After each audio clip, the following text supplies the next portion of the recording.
SAFM 104 to 107 nationwide. Leading the conversation.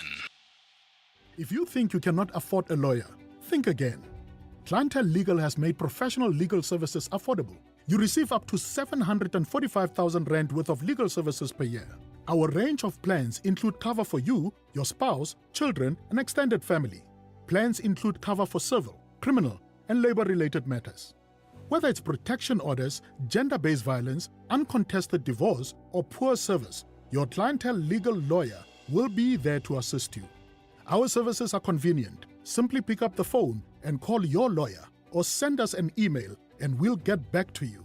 All plans include a bail benefit of up to 5,000 rand and we'll go to the police station and pay it for you.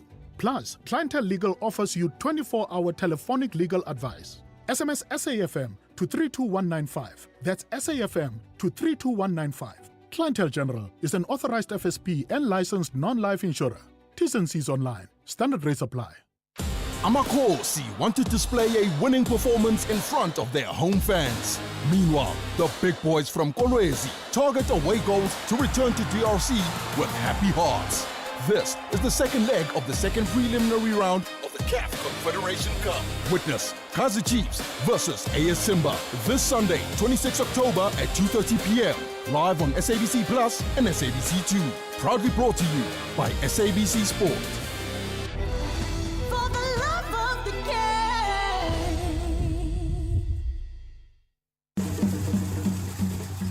Don't miss your chance to shape the future. The Limpopo Investment Conference 2025. Limpopo Rising, Africa's new investment frontier. Your gateway to unparalleled opportunities from October 30 and 31st in Polokwane. Seize the groundbreaking prospects in mining, agriculture, tourism, and green energy. Connect with global visionaries and investors driving Africa's economic boom. Limpopo's wealth is waiting. Be part of the rise. Join the conversation on lic.lcxonline.co.za. Invest in Limpopo. Invest in success.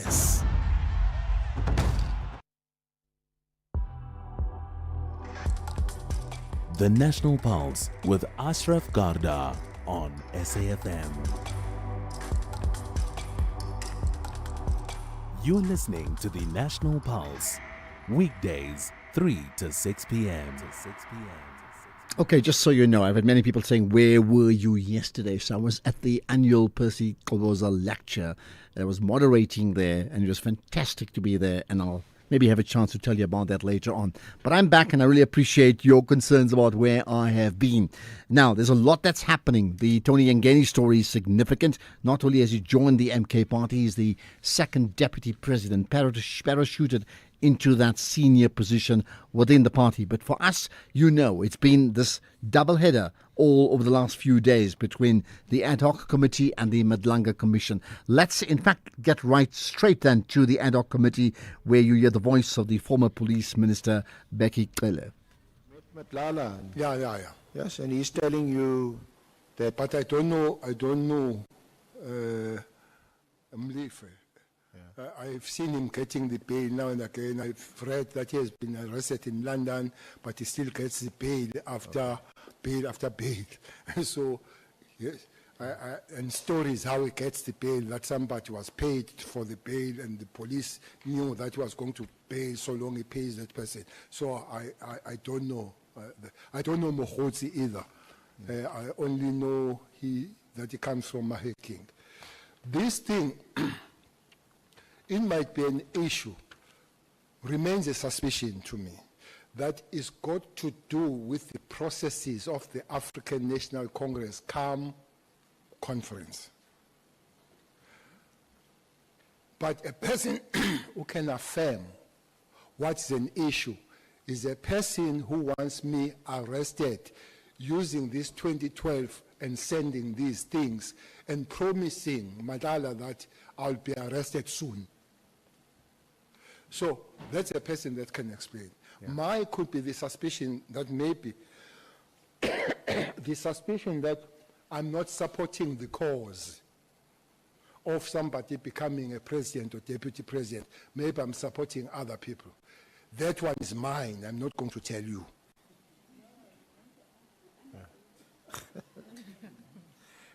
They say you must disclose that you're under oath.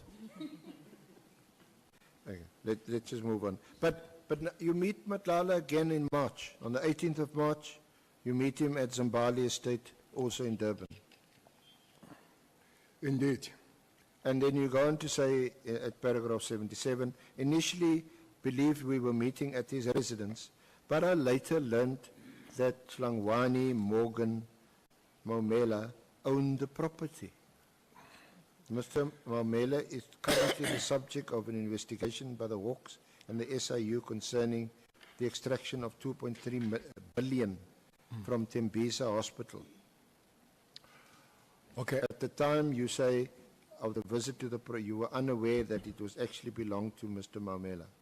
I received numerous queries from a journalist, Jeff Wicks, concerning my relationship with Maumela. I can confirm that I do not have any relationship with Maumela. I meet Matlala because now we're engaged on this presidential thing and me and all that, but talk other things. One thing that took me aback in the meeting of Zimbabwe is when I saw his protection guys. And I began to say that looks like there are faces I know here. What nearly made me fall down is when he told me that some of those guys, 23 of them, has recruited them from Special Task Force of the Army. I said to myself, what is this? He has taken 23 of the Special Task Force of the Army to guard him. They're even recruiting some of our best, highly trained officers. Let's say I'm giving you the story that scared me. Why I'm scared of this story is because I've spoken to Nhlanhla earlier on and gave me the information that we have lost 56 members of the Special Task Force of Police to the taxi industry. 56. Now, I'm told that to train one member of the Special Task Force is 1.1 million to be all-rounder. One. We have lost 56 to the taxi industry. Maybe there where I threaten you of knowing. But I've got two issues here. That I can't have such a production to the private security. That's the first fear. The second fear is that looks like we're increasing the capabilities of the private security versus the state. Because I don't care how many you send, there will be a serious battle between 56 guys in the taxi industry with the 20 guys you send of the Special Task Force. So it is something that must be,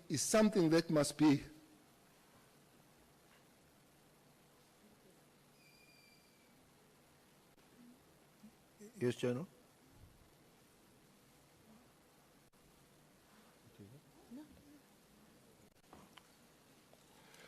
is something that must be corrected, Chair.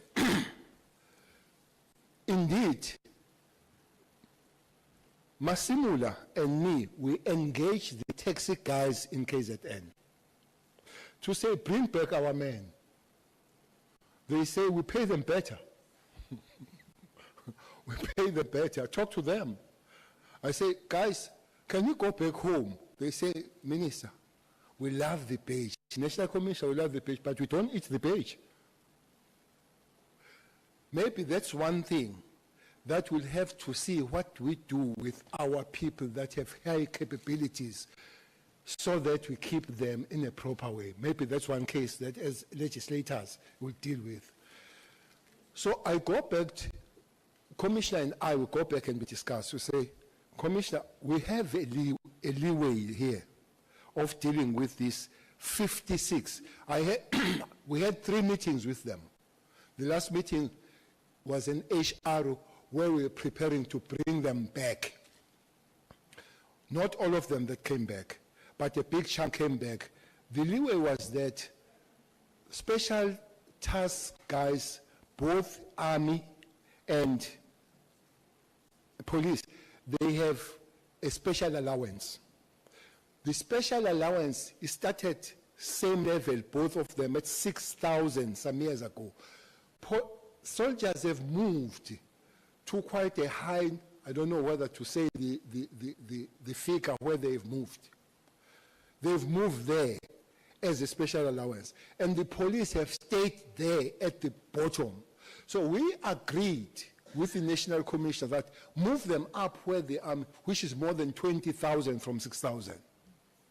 And then agreed, and they said, Minister, with pleasure, if you're taking care of us, we'll go back home.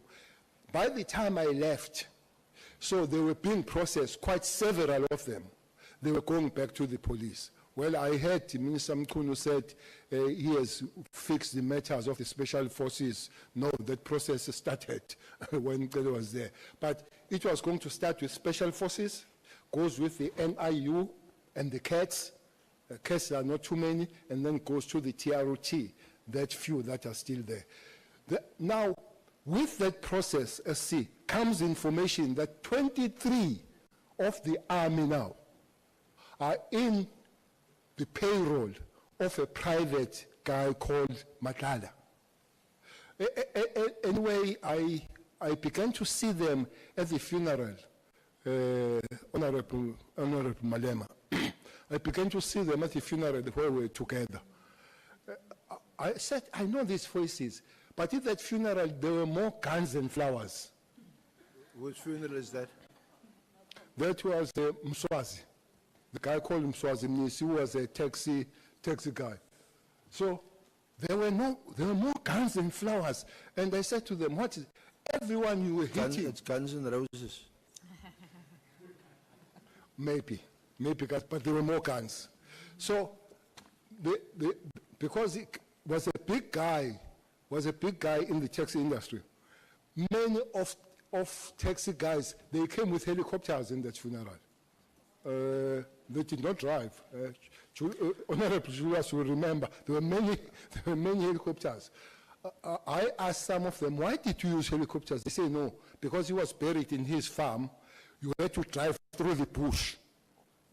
So it was not any other thing, was to make sure that they go there. So you could see that this private security is taking the capabilities of the state. So somebody had to do something with it. And Matala is part of him increasing his own private capability. I don't know where that is arrested now. I don't know where those guys are that have left the special task force of the army. Remember, while they train similar, but when chips are really down, those are the guys that you bring in. And they're in the private hand. Yeah, so General, what you describe is most disturbing, isn't it? It's high level crime, sophisticated, even buying off or inducing some of our top police and army, specially trained officers, to actually employ them on their side. And obviously they're involved in what is clearly a criminal enterprise. Do you agree with that? No, I don't have that evidence that they're involved in what is criminal. For what purpose would they want these people to be surrounded by people Well, that's they heavily call armed? them their protectors, but it's not only them here, SC, that could be blamed. The state also must take some form of responsibility. You can't train those people. I usually call them human machines and don't take care of them. I blame them for going and all that. I don't know what are they taught to do in the private arm, but the state will have to look at them. You train me highly, you keep me highly. Simple and straightforward. So just to continue what I think, what emerges from Honorable Skosana. Thank you, Chair. I just wanted clarity from the witness. The Cat Matlala, you said you met him in Belleville Hills in December last year, if I remember well. Correct. And then you say at the funeral, if I hear you well, hence I'm looking for a clarity from you. There were a lot of guns than flowers. And was Matlala there? No, I didn't see him. So the security company, you don't know what security company was there? There were many taxi guys. These guys are split. Those taxi, they just take. I think they pay them well. But they are not taken by one taxi boss. They're taken by many. So a person that, and I'm sure you know the person that was being buried there. Yeah, I know he is. Yeah, I'm sure you know him very well. I'm sure you know him very well. I'm sure you also know a person that is at war with. Yeah. Yeah, you know him too. So that is buried. So all these guys, they come because I guess everybody that is in the taxi industry knew in that particular day who was buried. I was there in the funeral. The Honorable Malema was there. Honorable Fikile Mbalule was there. And the three of us, we spoke at the funeral. We all spoke at the funeral. So it was a very high profile. I haven't checked, but I might suspect that Matlala could be there, but I don't have that information, Honorable Member. Thank you, Chair. You may proceed, SC.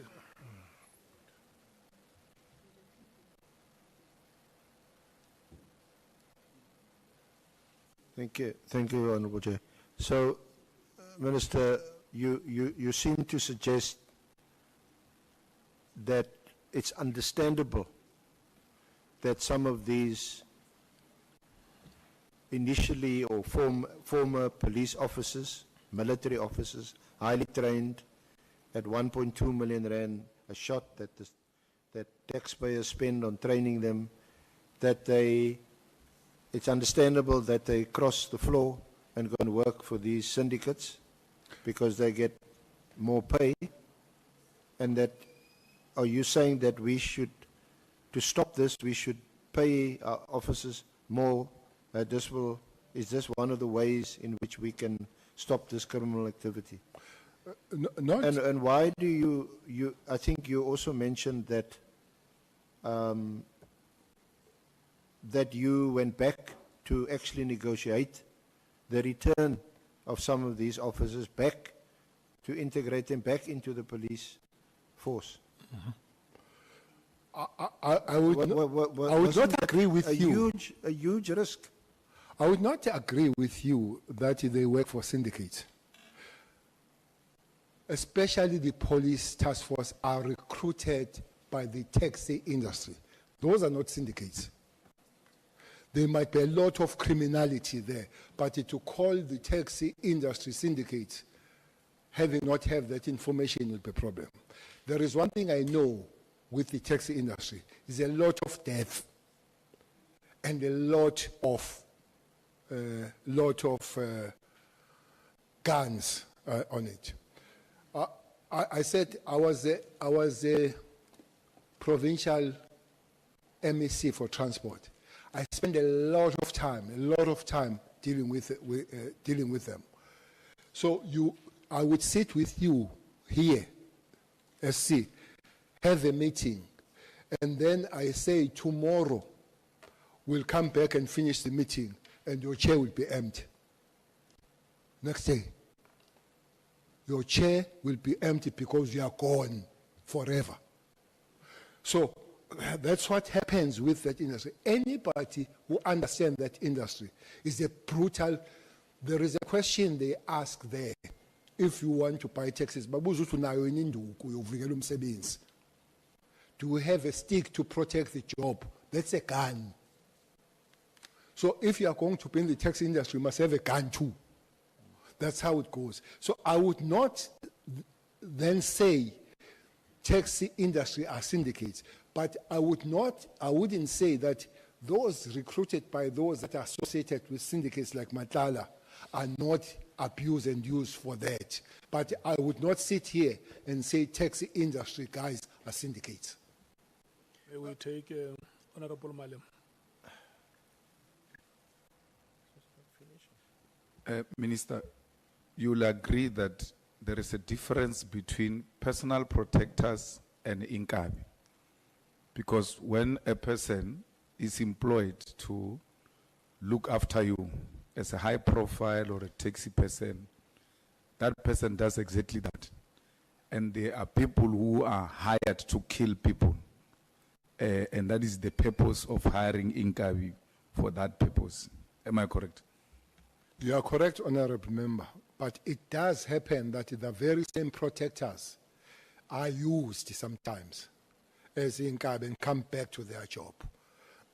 But there is a pool of people that are there just calling their price. There is that group of people. So that's why, and there are people that genuinely protect their principals. They call them their principals, even in taxi industry and all that. And I would not call those people syndicates. Thank you. Yeah, perhaps I shouldn't generalize, I certainly don't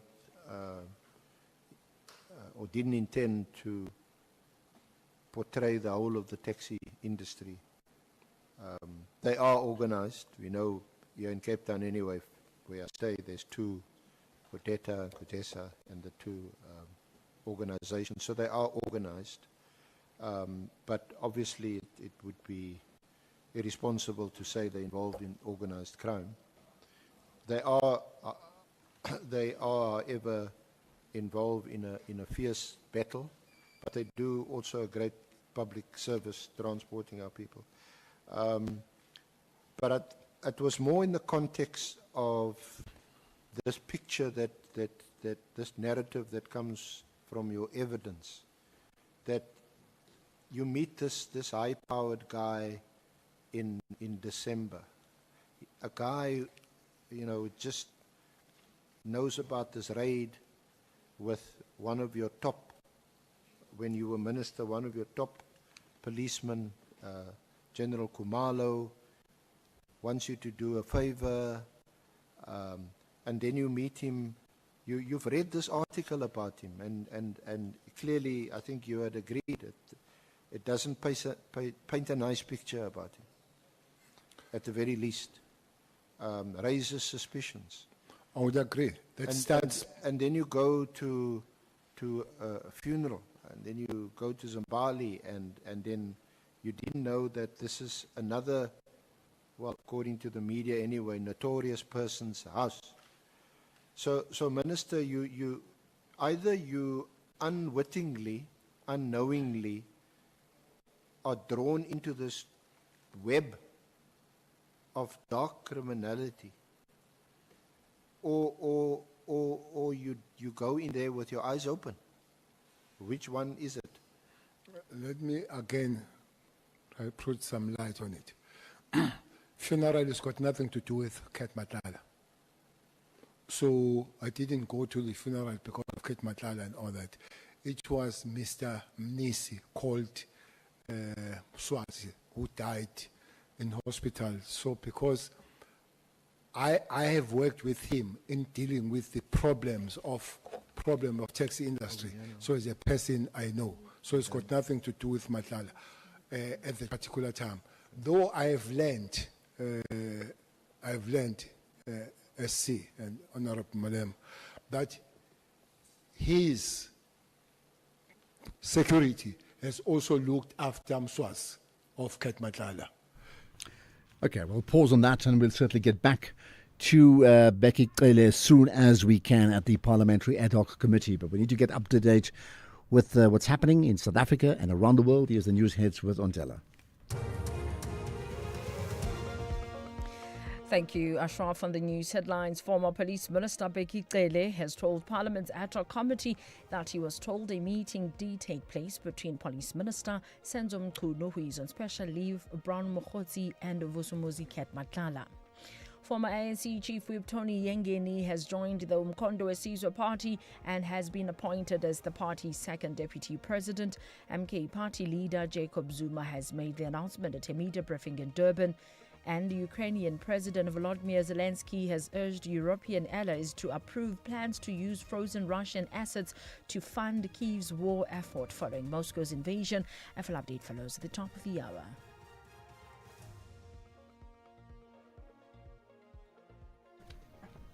Right, and this segment is sponsored by the special edition Hilux Edition 55. The Legend 55 is exclusive features like a branded styling bar, branded illuminated welcome lights, and 18-inch alloy wheels. SAFM, guiding you through the rush hour traffic. Good afternoon. Starting off in Gauteng, the N3 northbound in Germiston has a crash near the cement factory, and the R21 southbound a crash after Nelma Pierce Drive. In KZN, the N3 westbound, a stationary truck before Cliffdale, and the N3 southbound queuing at Key Ridge. In Cape Town, the N2 Nelson Mandela Boulevard outbound is slow moving towards Hospital Bend, and the M3 is slow moving towards Rhodes Drive. And there's some congestion through the Greenpoint area, so expect delays. With your traffic update, I'm Irma G. Well, for 55 years, Hilux has conquered South Africa's toughest terrains. Now there's a new legend in the Hilux family. And it's not a bakkie, it's the new Hilux Legend 55. It's not just a bakkie, it's the new Hilux Legend 55. So it's not just another launch, it's a legacy continued. It's not just an updated exterior, but sleek design with styling bar and roller shutter. It's not just Legend 55 badge, it's a legendary badge of honor. And you're not just a driver, but part of our community, our legacy, our legends. It's not a bakkie, it's the new Hilux Legend 55. This is SAFM Sports with Tuming Kapele. Right, Chumi, let's talk sport with, I've been reminded you are our very own Minister of Sport. So you got news from the Proteas camp, yeah? Let me start off by saying welcome back. Thank you. Good afternoon to you and our listeners. Well, we start things off with cricket this hour, where Proteas men stand-in T20 captain David Miller and fast bowler Gerald Coetzee have been ruled out of the upcoming white ball tour due to hamstring and muscle injury respectively. Miller went for scans yesterday, which revealed that he sustained a grade 1 right hamstring strain during training, and he will now begin a rehabilitation program, while Coetzee has a muscle injury that he sustained earlier this month while bowling in the T20 against Namibia. He's also under structured rehabilitation. Donovan Ferreira will stand in as a T20 captain alongside Tony Dzorzi, Matthew Brieska and Othniel Bartman's inclusions. Meanwhile, South Africa beat Pakistan by 8 wickets in the second test to draw the series 1-1. Simon Harmer taking a 5-wicket haul, finishing with figures of 6 for 50, taking his 1,000th first-class wicket in the process. So a big congratulations to him over there. Then in rugby, Evan Etzebeth will take over the captaincy armband from Vincent Chituka for the Sharks. Must win clash against the Scarlets in the URC this weekend. The Sharks are winless after 4 games in the competition, and the only change to the forward pack, it sees Emmanuel Chituka and Pepsi Buthelezi swap jerseys, with Chituka starting at number 8 and Buthelezi covering him there. Then in terms of football, Bafana head coach Hugo Bruce says that his assistant Helman Kelele could be the ideal candidate to succeed him when his time with the national team comes to an end. Bruce believes that appointing Kelele would ensure continuity given the solid working relationship that they've built over the past 4 years. Becomes the coach after me, because then you have a follow-up, same thing. When Helman would take the team, the way of work and the philosophy, and it will stay the same with a little bit more African thing, because I'm a European. But Helman, he thinks in a lot of things, in 95% of the things, he thinks the same thing as me. And that's why I'm so happy with him. I'm so happy with him. He thinks 95% of the things is exactly the same. So it should be very good. I think for me it's an obvious choice, but what is obvious to me is not always obvious to Safa. Can I say something? I don't think we should have the discussion right now about who should replace him after the World Cup. But we need to start thinking about it. We should start thinking. It will First- be too late to think about it after the World Cup. But I'm saying it's in the public domain. That's something they can have conversations with internally between SAFA and everybody else. Why is that being discussed in the public domain? Even though he may well be the right man. And as you know, I interviewed Hugo Bruce the other day on that SABC platform, and he was glowing in his praise of Helman Kamalele, saying the same thing, right? That Helman's just brilliant. But that's not my point. I'm just saying, why is that being discussed right now when the priority is actually to go to the AFCON and to do well at the World Cup? Obviously, he was answering a journalist, so they're already starting to say, perhaps it's a way of kind of like alerting SAFA that, are you already thinking about the future? Yeah, or but not? I'm therefore saying that if a journalist asks me that and I'm Hugo Bruce and I'm not him, I'm like saying, can we just concentrate on the World Cup and then we'll talk about it afterwards? You don't have to answer that.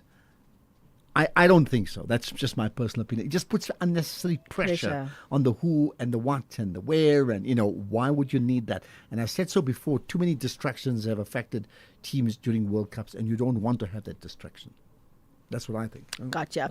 Let's move on to athletics quickly. World under 20, 100 and 200 meter champion Bayanda Walaza says that he will come back stronger after missing the World Senior Championships in Tokyo due to injury. The 19-year-old was forced to withdraw just a week before the event after injuring his knee during the final leg of the Diamond League in Brussels.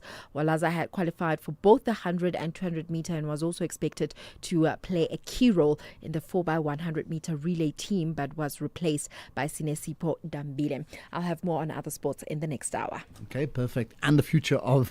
No, Bafana let me keep quiet. Introducing South Africa's most affordable way to get hearing aids. At Specsavers Audiology, you can now get a pair of hearing aids from as little as 599 Rand per month. Hearing clearly shouldn't be a luxury. Enjoy life's moments from 599 Rand per month. Test your hearing today and join the conversation with Specsavers Audiology. T's and C's apply. Abafana Best 10 have made up their minds. They want their visitors to leave empty-handed. On the other side, the Rockets are counting on this crucial win. This is the Carling Knockout quarterfinal. Catch Golden Arrows FC versus TS Galaxy FC this Sunday, 26 October at 3 p.m. Live on Mungana Lonene FM. You can also listen on SABC Plus. Proudly brought to you by SABC Sport. For the love of the game.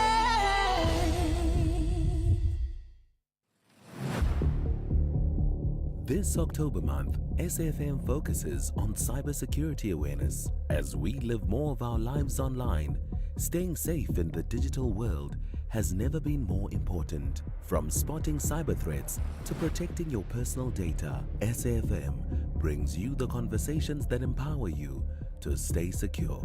SAFM, leading the conversations that move us.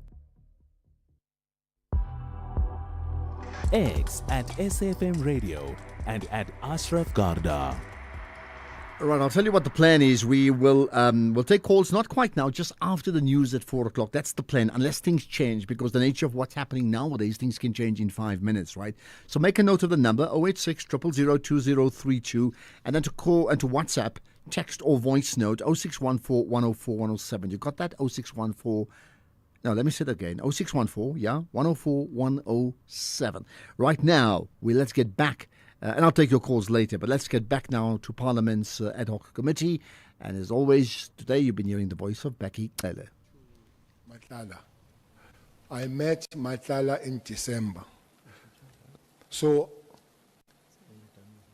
he is my acquaintance, but a friend in December and already a friend in January, that would be taking it too far. Well, not a friend. I know him, acquaintance. There are matters that we talk about. I don't know his house. He doesn't know my house. I don't know. I only know him. I guess he only knows me. So friends would know more than that per that person. So I deny. I don't agree that he's my friend. He's my acquaintance. I will stand by that. We're going to add the word friend now to the lexicon of the ad hoc committee. Immediately. immediately, No word will comrade, beat, no word, associate, friend. no word will beat immediately.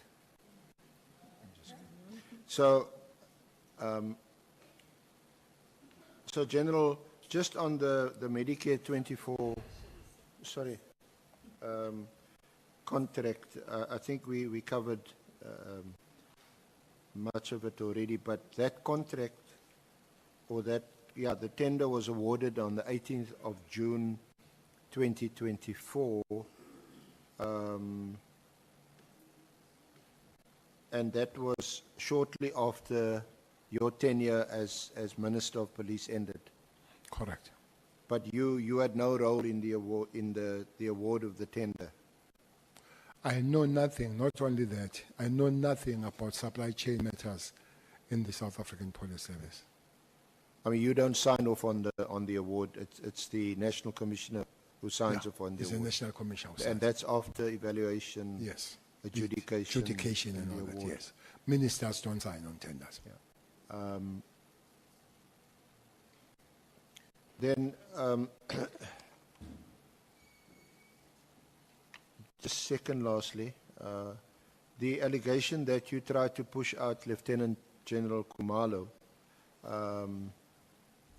in his evidence before the Matlanga Commission, Lieutenant General Mkhwanazi alleged that you had attempted to persuade the Divisional Head of Crime Intelligence, Lieutenant General Khumalo, to resign from SAPS to protect Lieutenant General Khan from investigation and internal disciplinary processes.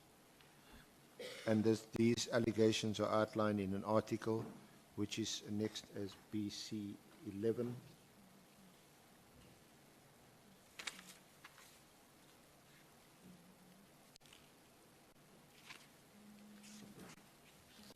BC 11 is on page 89 of the annexes. It's headed, Mkhwanazi Cele tried to push crime intelligence head out of SAPS, Matlanga Commission. Interestingly, when Anne Mary speaks of the Khumalo that didn't know anything was in the ORS, he meant that Khumalo, who happens to be Jablan Khumalo. This is a researcher. It can't differentiate between Tumsan Khumalo and Jablan Khumalo. So this is Jablan Khumalo, who is a member of the Special Task Force.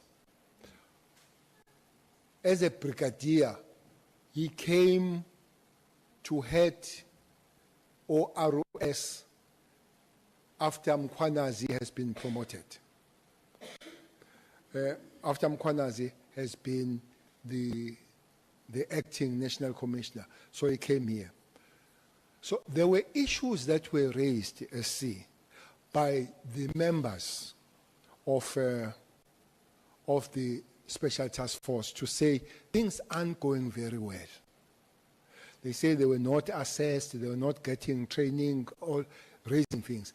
I took them to the National Commissioner, who happened to be Stoll at the time, to say, Commissioner, for me it's a serious matter when this group of people complain so much.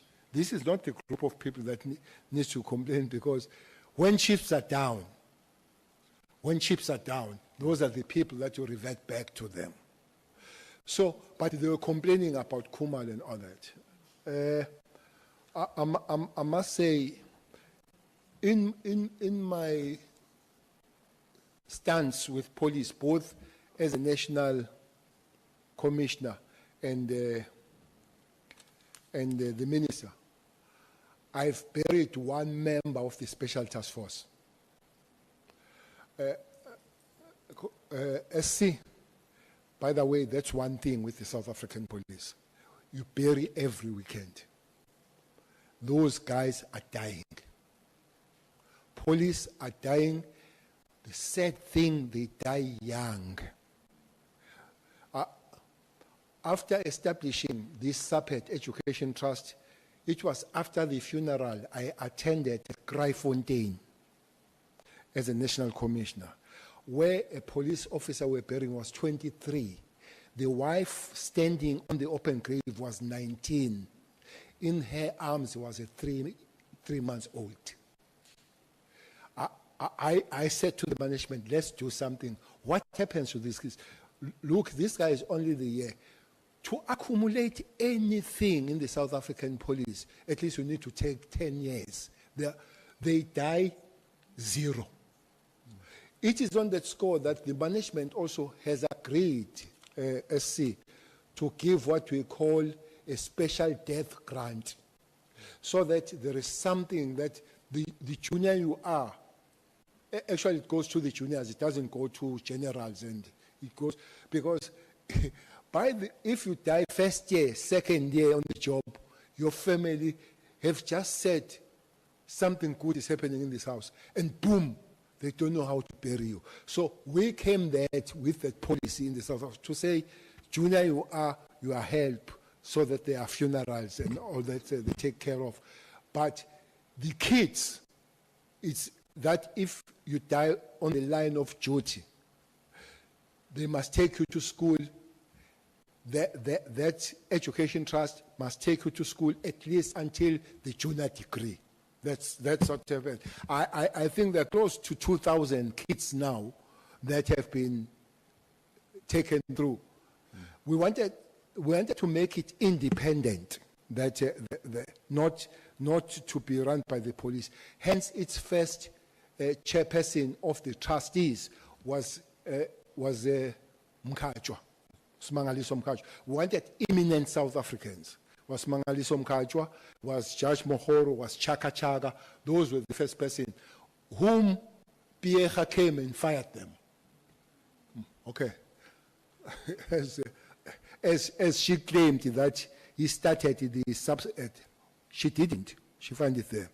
Now, I think I don't know much now, but I know, Chair, that is a certain prominent business person in Jaka. I don't know if people they know Jaka. He's a business person in South Africa. So, because we want it to be independent, and they run the thing. So it comes from there. It comes from there that we must be able to take care of ours so that they are focused on their work going forward. And I hope that everybody contribute. I saw the Mkwana's social media inviting people to the Gulf match so that they can fundraise for that, and he has been good on that one. General, you didn't answer this aspect arose. See, let me take Honorable Malem. No, Minister wanted to tell us about businessman Jaka or something, and then you left him in relation to this fund. He's a chair of the subset now. Yeah, he's a chair of the education trust of the money that educates offense of the police. He's on that congress. Thank you. So perhaps let me just remind you what your response was.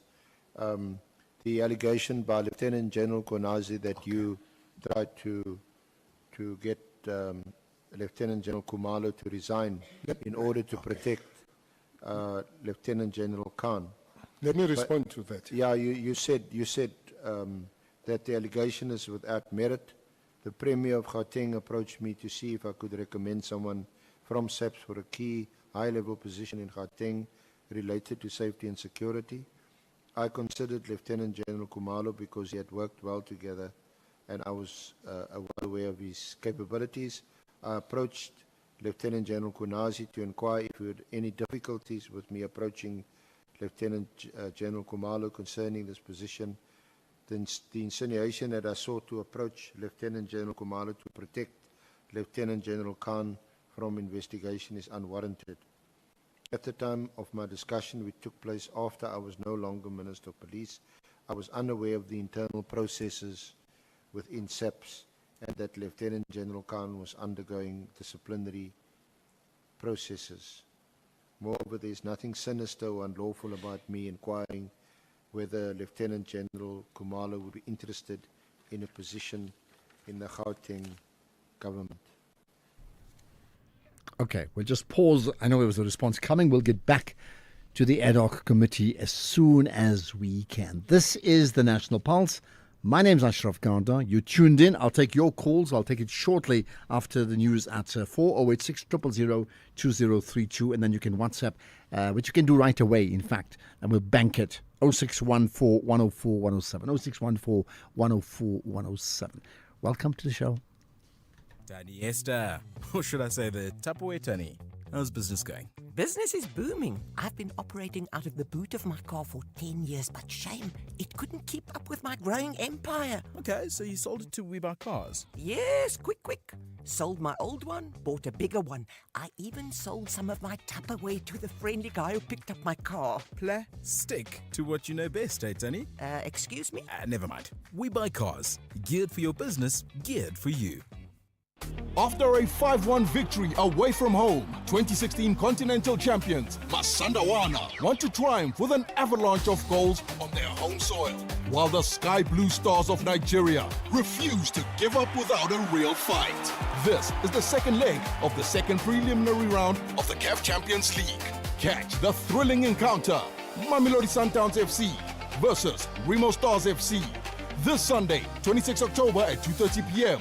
live on SABC Plus and SABC One. Proudly brought to you by SABC Sport. For the love of the game. With the ever-changing financial landscape, it can be difficult to make sense of all the moves at times. Join me, Jimmy Moyaha, on the SAFM Market Update with MoneyWeb, Mondays to Thursdays, 6 to 7 p.m, as we break down the key market trends, top financial stories, and smart investment insights, all in one place. It's everything you need to stay financially informed and ahead of the curve.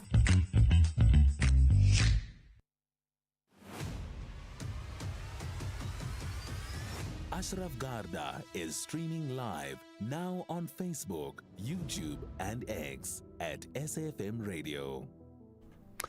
Yesterday I was at UNISA, and I was just so wonderful. So many people at the event listened to SAFM, and in particular the National Pulse. If you're one of them, thumbs up to you. Having said that, let's not miss another word. We'll get back to Parliament's ad hoc committee.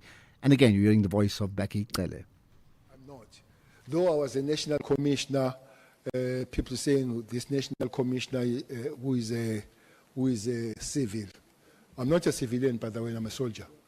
I'm trained fully, heavily so. So I'm not a civilian. Don't talk to me as a civilian. I'm a soldier. So I know the mentality of the armed forces, and I've been all my life. By the way, I've been a commissar, and I can give you the prescription and the job of the commissar. I've been a commissar in the camps. All where I've gone, I've been I've never been a commander, but I've been a commissar all my life. So I then said to Premier, I'm not a commander. We'll have to get a person that will command and coordinate all the forces. Who was your commander? When you were commissar, who was your commander? Was JZ. all my life, Julius, I was commanded by Commander JZ. In exile and inside the country, that's my commander, Commander Zuma. So now he says, invite a person that will do the job. I say, I know there is a Khumalo. He's a major general, not a lieutenant general. He's a major general. He was at Tugela district at the time. And I knew that he was at Tugela because I worked with him very closely dealing with the taxi industry together with Mandla Kaba and all those dealing with the taxi. There were a high rate of matter around Lady Smith. So I knew him. We worked with him all the time. So with the respect that I have for Mkhwanazi, I don't phone Khumalo. I phoned Mkhwanazi to speak to Khumalo. And then, good, He said you speak to. Kumalo says he said I speak to him, he loves the police, he's not going to leave the police and all that. By the way, it's not a crime. If you come to Western Cape province, there are so many police officers that have been taken from the South African police and are working for municipality. Recruited. So somebody used the English, I think was one journalist, that I lured Kumalo to Gauteng. Those that understand Zulu, to is not to kheha. If I lure you, those that know English, they can explain. But if somebody said, I've lured you, so I'm pulling you out of your way so that I can mess you up. That's the word, lure. I did not. I recruited him. I approached him. He says, I love the badge. I'll stay here. That's fine. And then I went to Lesotho, the premier. So Mkhwanazi did not come back to me. I hear when he makes the presentation that he was very angry with me and disappointed. He never spoke to me. As we speak, it was somewhere last year or early this year. But it's not true that Mkhwanazi never spoke to me thereafter. The last time Mkhwanazi sent the message was June this year. So it's not true that he never spoke to me. He sent me the message about the murder that happened in Newcastle of, I think, Rafferty, the farmers that were killed there. So I phoned and we spoke. I asked what happened to that case. He sent me the message to say those people are arrested. So it's not true that he never spoke to me. We did speak. Can we just round off, General? So I'm rounding off by saying, Kumalo has been interviewed. The case, Mkhwanazi said, I did not like Kumalo. I'm not in business of liking. I'm in business of working with you. Kumalo, I would not have approached a person that I don't like. I said I work with Kumalo with the taxi and all that. He's a capable commander that would have come. That's why he was approached. If he feels I don't like, as Mkhwanazi feels I don't like him, so they can give me the measurements of liking. So how high, how deep it goes liking. But I don't work with you because I like or I don't like you. I work with you because you are capable of doing your job. Thereafter, I approached another officer who is a brigadier. I spoke to Commissioner, to say National Commissioner, because he runs the projects of Western Cape and the project of Mangoes, to say, can we request, he's a brigadier, and the brigadier says, I love the police, I'm not going to leave the police. There was nothing sinister about recruiting people. And remember, we are still recruiting these people to government. We are not even taking them to the private industry. They are recruiting to the other level of government. So I don't know what was a big deal about it. So just lastly, General, Lieutenant General Mkhwanazi also alleged that you directly linked to suspicious money transfer from Matlala into a third-party bank. Right, that's where we're just going to pause it for the moment. We'll come back after we do other things like take your calls, do the regular Channel Africa, build up to G20. But right now, let's get to the news. It's 4 o'clock. Here's Ondela.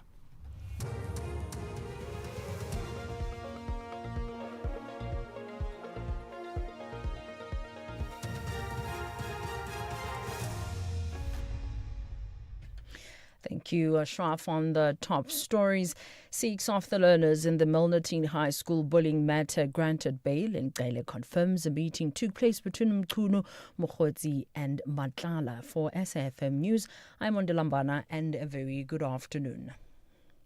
6 of the 8 learners from Milnerton High School in Cape Town, allegedly involved in a bullying incident, have been granted 2,000 rand bail each, with conditions. The suspects have appeared in the Cape Town Magistrates Court. They are facing 8 charges of assault each with intent to do bodily grievous harm. They have since been suspended from school following a video which went viral showing a grade 10 learner being assaulted with various objects, including a hockey stick. Former Police Minister Bheki Cele has told Parliament's ad hoc committee that he was told a meeting did take place between Police Minister Senzo Mchunu, who is on special leave, Bron Mokhotsi, and Vusumuzi Ket Matlala. Cele is appearing before Parliament's ad hoc committee that is looking into allegations of criminal infiltration, corruption and political interference in the justice system. The allegations were made by KZN Police Commissioner Nhlanhla Mkhwanazi in July this year. Mkhwanazi alleged that Mchunu has links with the Northwest businessman Bron Mokhotsi. Mokhotsi allegedly in WhatsApp messages told attempted murder accused Matlala that he would arrange for a meeting between himself, Mchunu and Matlala. Mchunu has denied this meeting ever took place. He also submitted an affidavit to the committee that there are no links between him and Matlala. Cele painted a different picture to MPs as led by evidence leader Norman Arendse. He's telling you that he met with Mokhotsi and with Minister Mkhunu, yes. And it was about the funding of the project of becoming a president or deputy president. This is Ket telling me why he wanted to meet me. But what puzzled him there, for him to want to meet me, he was told by the minister that we'll work together so long we don't come close to Cele and Zuma. So that's why he says he realized that there is a game, some political games.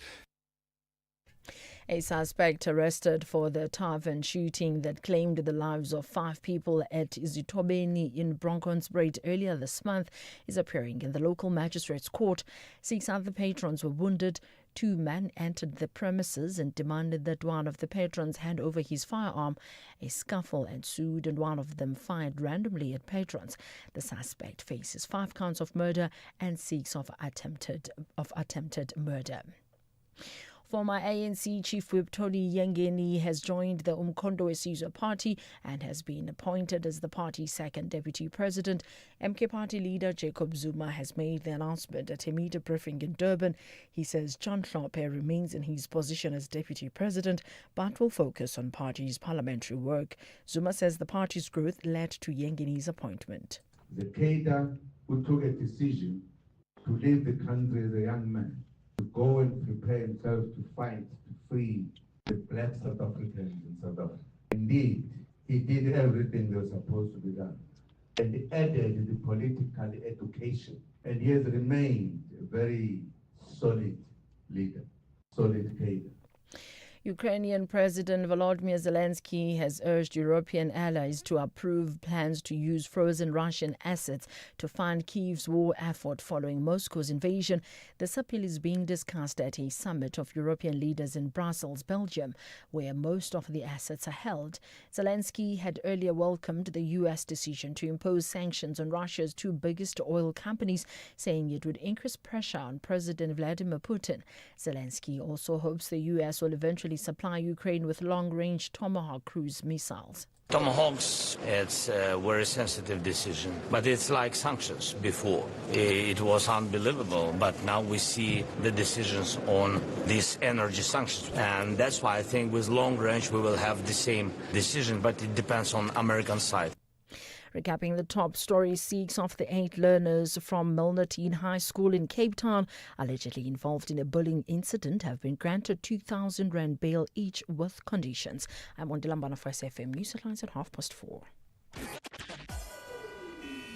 SAFM, guiding you through the rush hour traffic.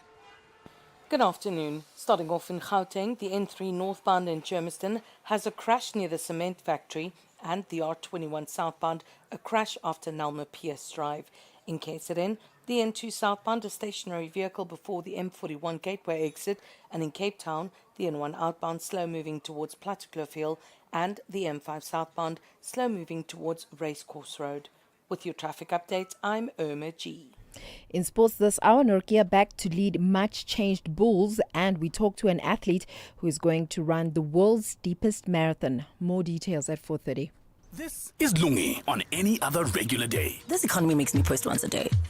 Who does that? Like, ew. Now this is Lungi getting extra with the 20 gig summer deal for just 99 Rand. I have so many gigs. I could even have a gig, guys. I'm going live every single day to me because get Extra your summer. Get 20 gigs plus 2 months free YouTube Premium and 100 Vodabucks. Exclusively on the Vodapay app. T's and C's apply. Further together. Vodacom. After a 0-0 draw in West Africa, Stellies gets it that their next match is do or die. They want to remain in the continental competition, but their Ghanaian visitors are confident they will steal the show. This is the second leg of the second preliminary round of the CAF Confederation Cup. Be part of the action. Stellenbosch FC versus 15 de Agosto this Sunday, 26 October at 2:30 p.m. Live on SABC Plus and SABC Sport on DTT Channel 4. Proudly brought to you by SABC Sport. For the love of the game.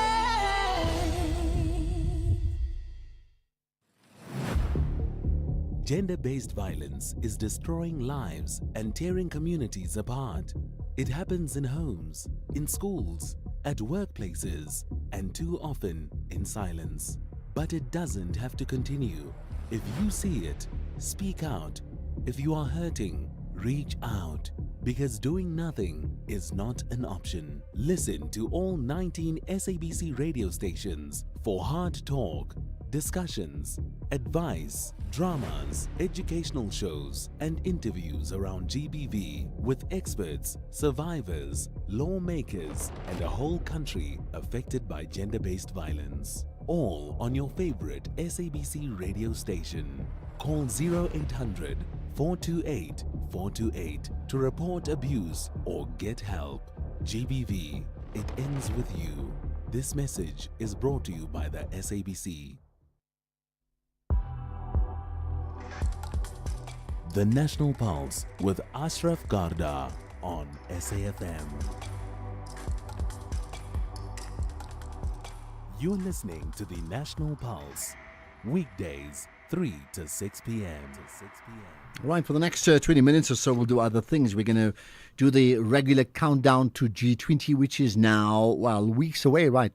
That weekend of the 20th or so of November. So that's pretty imminent. So we'll do that at 15:15. And to get us there, however, we know there are lots of thoughts from you. It's one of the features of this show that the callers, the listeners on SAFM have huge opinions, and we want to hear what they have to say. So let me hear you out right now.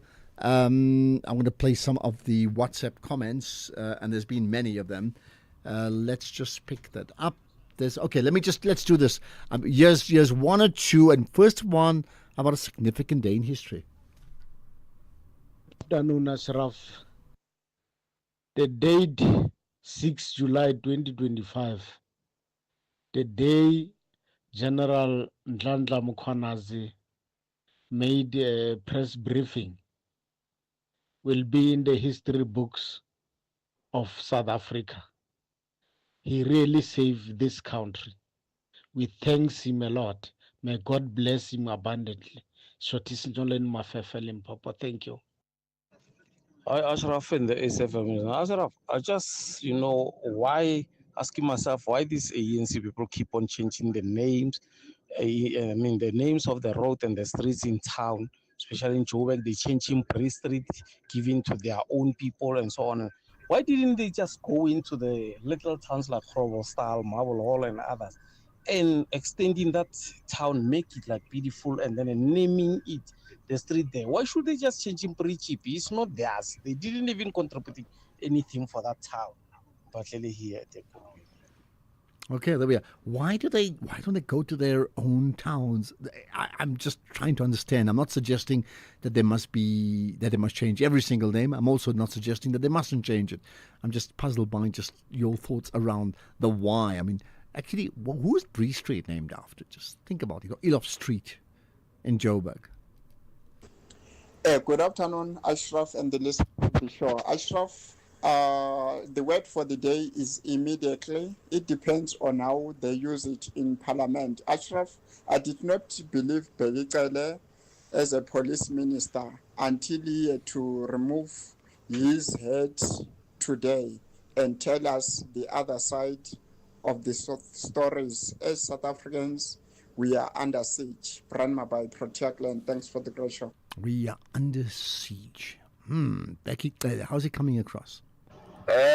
Good afternoon, Ashraf Lennon Khwedi. Ashraf, Becky Kele, age is catching up on him, I'm telling you. You know, he's been asked a question about trying to push back General Kumalo in protection of this other, this other MP or this other general. I'm not sure. He, instead of answering that, in his vocabulary, they are asking him about the funerals of other police officers. He bring all of those instead of going straight to the answer. Lennon. Okay, got that.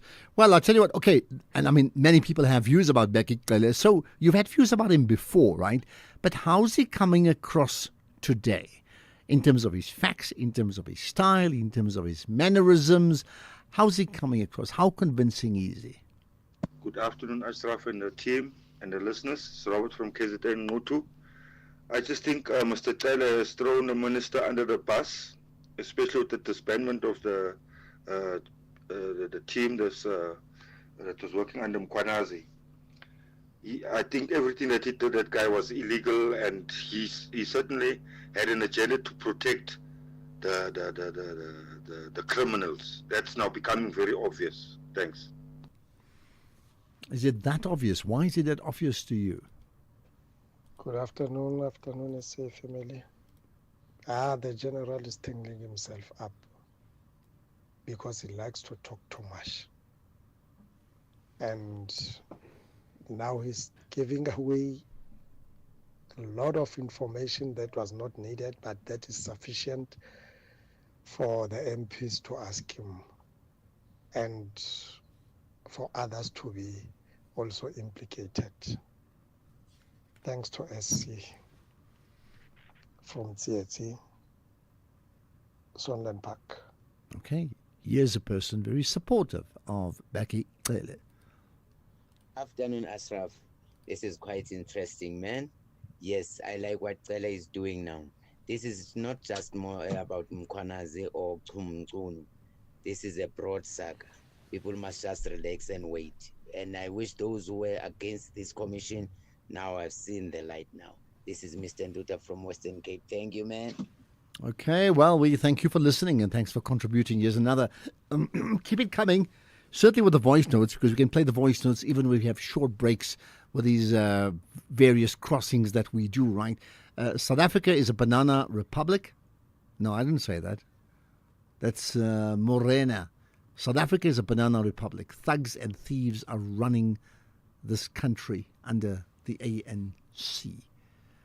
And there's more. General Cele is hiding behind his finger. He's also one of the corrupt. He knows Kat Matlala for years. They are together in this. He's got full information about Matlala's bodyguard. The Special Task Force reports directly to the general. He's fully aware of their absence and reasons. I'm also staying at home, fully trained by the army. They are very corrupt in this government. Kubo, General Mkwanazi, hashtag that is, right, from Khadebe in Alexandria in the Eastern Cape. I tell you what, how many, are you one of those people who are listening to, and there's two commissions at the moment parallel to each other. Are you one of those people who are listening to every single word, or do you dip in and out and miss out some parts? Or do you hardly ever listen? You just maybe get like 10 minutes an hour. I'm just very curious. And I asked you that question because when we open the lines and we take WhatsApp comments from you, I'm amazed at the depth of, attention to detail that so many people listening in around the country, connected here to the National Pulse, can pick up from the various, from the ad hoc committee or the Madlanga Commission. So I'm very keen to know what that may be, right, in terms of what your thoughts are and what's your listening habits around the commission every single day. WhatsApp 0614 104 107. I tell you can tweet as well. Use the hashtag the National Pulse. Top Sport with Michael Abramson. The lady sitting alongside me, her name is Fezeka Mavuso. She's the Treasurer General of SAWIMA, and so welcome to her. Also welcome to Song Sonamzi, a PGA golf coach and a regular on the show. Talk to me about South African Women in Mining. What's that all about? South African Women in Mining Association is an organization that was founded in 1999 by the then Minister of Minerals and Energy, who happens to be our former Deputy President, Dr. Mlambo Ngcuka. The purpose of the organization was to facilitate and fast-track transformation within the mining and the energy sector. SAWIMA's mission is to ignite livelihoods for women through active participation, economic participation in the sector. Top Sport on SAFM. X at SAFM Radio and at Ashraf Garda. Okay, we'll cross to Channel Africa shortly, but here's more comment from you. Good day, my brother. Good day, my brother. Ashraf. It's a guy here, Baba Sky in Durban. Look here, hey, I knew this day was going to come, man, when Bheki Cele is going to be on the hot seat, man. Hey, what a day. What a day. I don't know if he's aware that whatever he's going to say or whatever he's saying is going to be asked tomorrow by these members of parliament. Because, hey, the guy is just saying everything, man. Everything. He's like he's free, man. Free, like saying everything. Hey, we're going to enjoy it tomorrow, my bro. Hey, when Thank you. You're saying free, like free at last. Let's connect now with Channel Africa and the build-up to G20.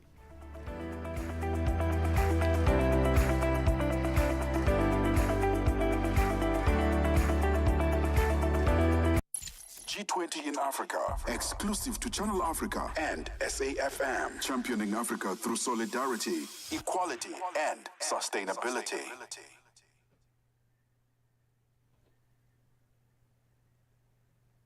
It is exactly 17 minutes after 4 p.m. Central African time as we turn our focus now to our weekly G20 feature brought to you in conjunction with SAFM. It's the National Pulse with Ashraf Garda and Africa in Business with myself, Tami Ngubeni, on Channel Africa. A very good afternoon to you, Ashraf. Great to be once again focusing on the G20 and this time on young people. Absolutely, Tommy. Can you believe it? It's like just about 3 weeks, maybe just about 4 max before we get to G20 proper, right? So yeah, let's talk about young people. A lot has been spoken about G20 as we know it, but what about young entrepreneurs? Now, there is this G20 Young Entrepreneurs Alliance, and they had an event that was aimed at putting, well, in this case, a spotlight on, talent, influencing policy and building meaningful partnerships between youth-led enterprises and investors. I think the big question really up front is are they able to really do just that? Certainly. I mean, if you look at the G20 Young Entrepreneurs Alliance Summit, what that is really is a strategic platform for cultural diplomacy. And how do they do this? They do this by engaging with young people, rising entrepreneurs from across the various G20 countries. And they also do this while also building an affinity among future businesses and policy leaders. Because really, this is the next era. It's the next frontier of world and business leaders and policymakers as well. So it also does signal the country's and South Africa's competitive edge in human capital and entrepreneurial innovation, while reinforcing the country's G20 presidency themes of solidarity, equality, as well as sustainability. Okay, my attention has been piqued. I want to know more, and I'm sure you want to know more too. So let's find out more about it with Sophie Masipa, who's the G20 Young Entrepreneurs Alliance Task Team member. Sophie, thank you for joining us.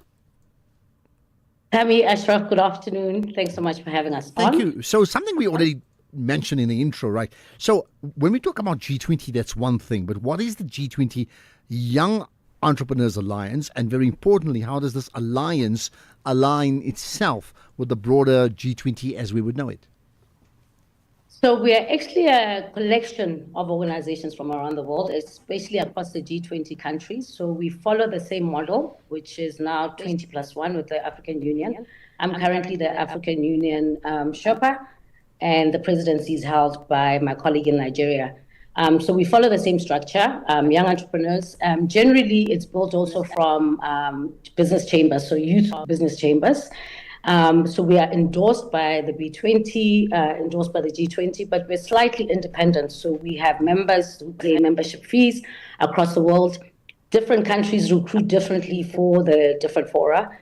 We have a membership platform. Other countries would run a competition for startups, for their entrepreneurs, and that's how they pick the delegations for the various countries. So we have been in existence over the last 15 years. This was actually our 15th year anniversary. So we're excited that it aligns squarely with South Africa's hosting of the G20. So let me ask you, Sophie. Hi, this is Tammy. As far as young people and definitions are concerned, what is considered young? What is the age group? In the G20 structure, we are under 45 years old. That's how the definition comes across around the G20 countries. So it's anything from, depending on what countries they are at, they can go right down to 20, but we go up to 45. Okay, that's a bit of a stretch if you look at where South Africa ends. But let's look at some of the key barriers that young... And I think it's not youth. Remember, I think the definition young. So there's a youth definition or the youth age across probably 35, and then you've got young entrepreneurs. So it takes into account, there's always that missing middle. A lot of entrepreneurs get lost in the system once they get over the 35 youth age. So we want to focus more on young entrepreneurs because often there's also only start. We're losing you there for a moment, Sophie, but that's a really important, difference and a differentiator there, the difference between youth and young. Obviously you as the youth entrepreneurs taking that into cognizance. But talk to us about the barriers that young entrepreneurs are facing globally, the type of barriers that the G20 Young Entrepreneurs Alliance is currently addressing. Okay, so I will. So a key part of our alliance and a key part of our forum is the outcome, which is we deliver it in the form of a communique. And this year we presented it to Minister and the Presidency and that they Kinemurulong. So we focused on 5 key areas that were part of the global research we did. A key one, obviously, is the trade uncertainty. As you can imagine, young entrepreneurs really, from a startup point of view, they really rely on certainty, they rely on stability. And the global trade uncertainties at the moment have really impacted how businesses operate. So one of the key focus areas was really trying to get measures to place trade certainty at the center of a conversation when it comes to young entrepreneurs. The second level we looked at is really around committing to promoting an inclusive growth, really around equitable access, to funding, to markets, and also to products that people need. The third level we looked at, in line with obviously the total theme, was around agriculture and food security, which was a strong theme from our entrepreneurial countries, in that when you look at where countries are going, when you look at climate impact, agriculture, food security is one of the key things that's really affecting young entrepreneurs around the world. And then the green economy transition, not necessarily a barrier, but we feel that it opens up a lot of doors for young entrepreneurs to really focus on the harmonization of some of the regulations. If there's no harmony, obviously we struggle around what it is that we want to achieve from a regulatory point of view. And the fifth one really being around the technical policy and educational infrastructure for digital growth. We've seen a lot of thriving young entrepreneurs across the world, and partly, the harmonization and standardization can become a key hindrance to growth for entrepreneurs. Let me come Those are the 5 key areas we focused on. Okay, let me come in here. I think, as we get down to G20 itself coming up sort of around the 20th of November, I mean, we already talk about this alliance, right, and being aligned itself, but how do you ensure, therefore, that with regard to entrepreneurs in particular, well, put it bluntly, how can we ensure that they actually literally have a seat at the table, that they have a meaningful voice with meaningful impact coming out as they work within the G20 framework? Okay. So I'd say we did it in two ways, and we are continuing to do it. One, I'd say three ways. One is ensuring that we've got enough of a membership base to allow a deeper voice. That through our partnerships that we have with corporates, where we ask them to bring young entrepreneurs who would not necessarily have access to these platforms onto the table. The second level we did was we also obviously invited government to our G20 structure. So we had Minister in Energy, we had a representation from the DG at Foreign Affairs, and the communique was delivered to the presidency through DP Morulong.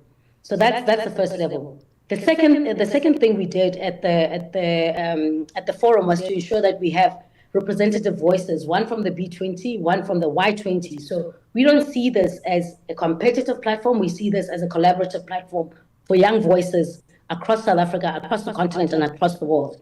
That we ensure that the outcomes that we want to put on the table are what we all hope to come out.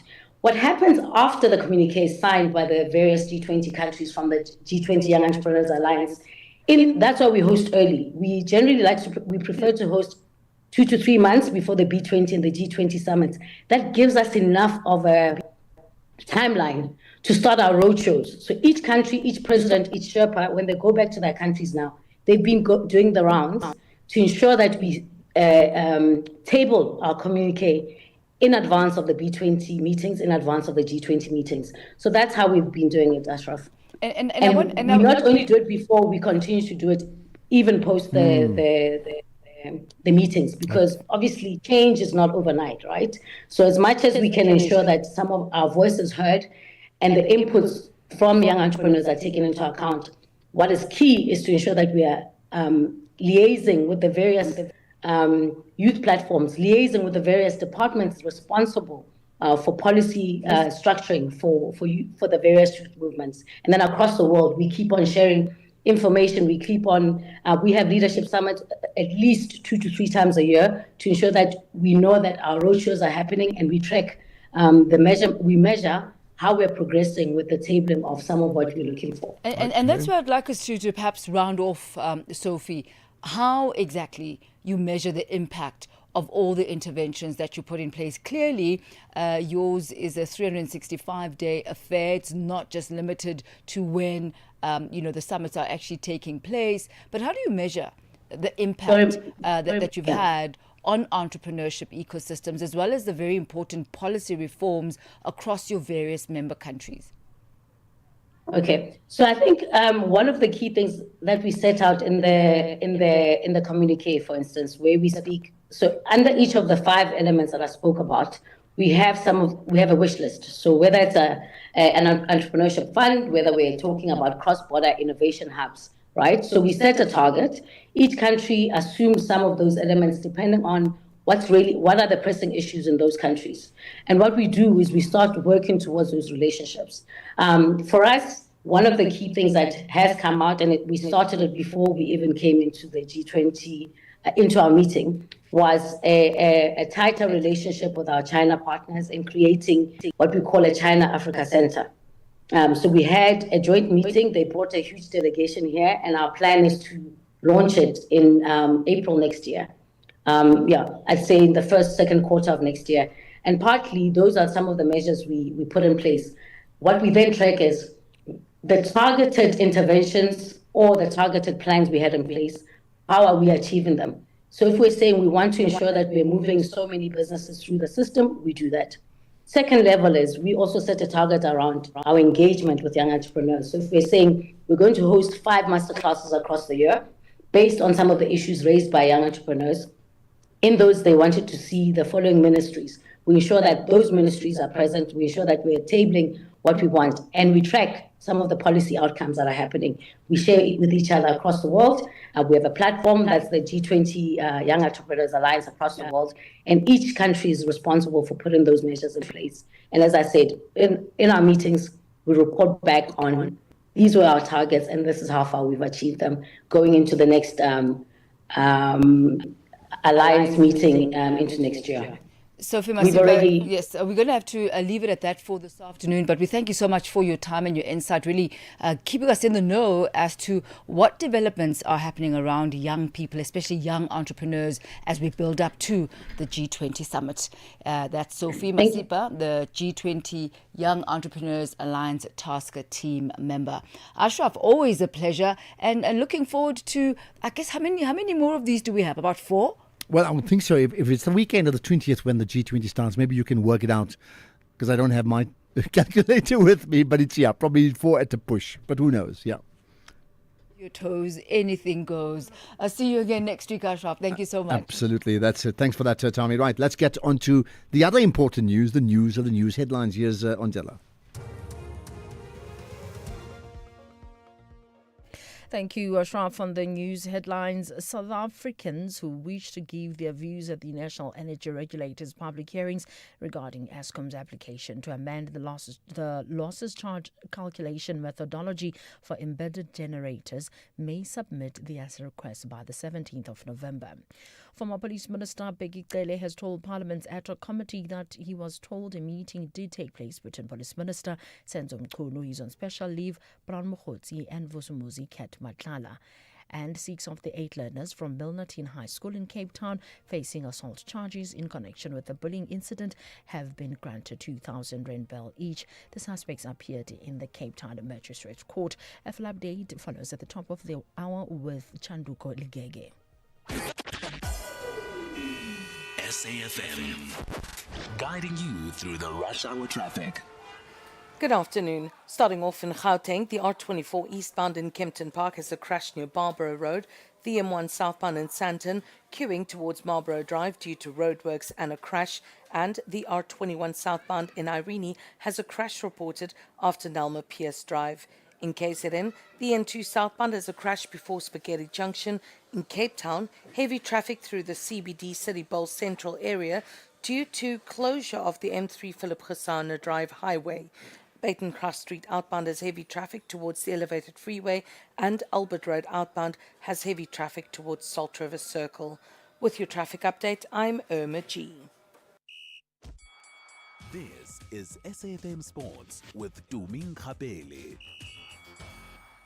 Okay, Chumi, let's talk lots of sport. I know there's cricket, there's soccer, there's the Bruce story we spoke about, or the Helman and Kamlele. But you want to talk about what do you want to talk about? Rugby. The Bulls. Yes, the Bulls. Yeah, let's talk about the Bulls. Well, coach Johan Ackerman has made 8 changes to the Bulls lineup for Friday's night's URC match against Glasgow in Scotland. This is after last week's 1-point win against Connacht. Among the most significant changes are the inclusion of Boklok Ruan Nortje, who will captain the side, and flanker Marcel Coetzee. And there's been a front row overhaul with Gerard Steenkamp, Johan Grobler and Mornay Smith stepping in. Then, Ashraf, have you ever ran a marathon? No. Well, I've gotten as far as 21 kilometers. So that's impressive. Yeah. A mile.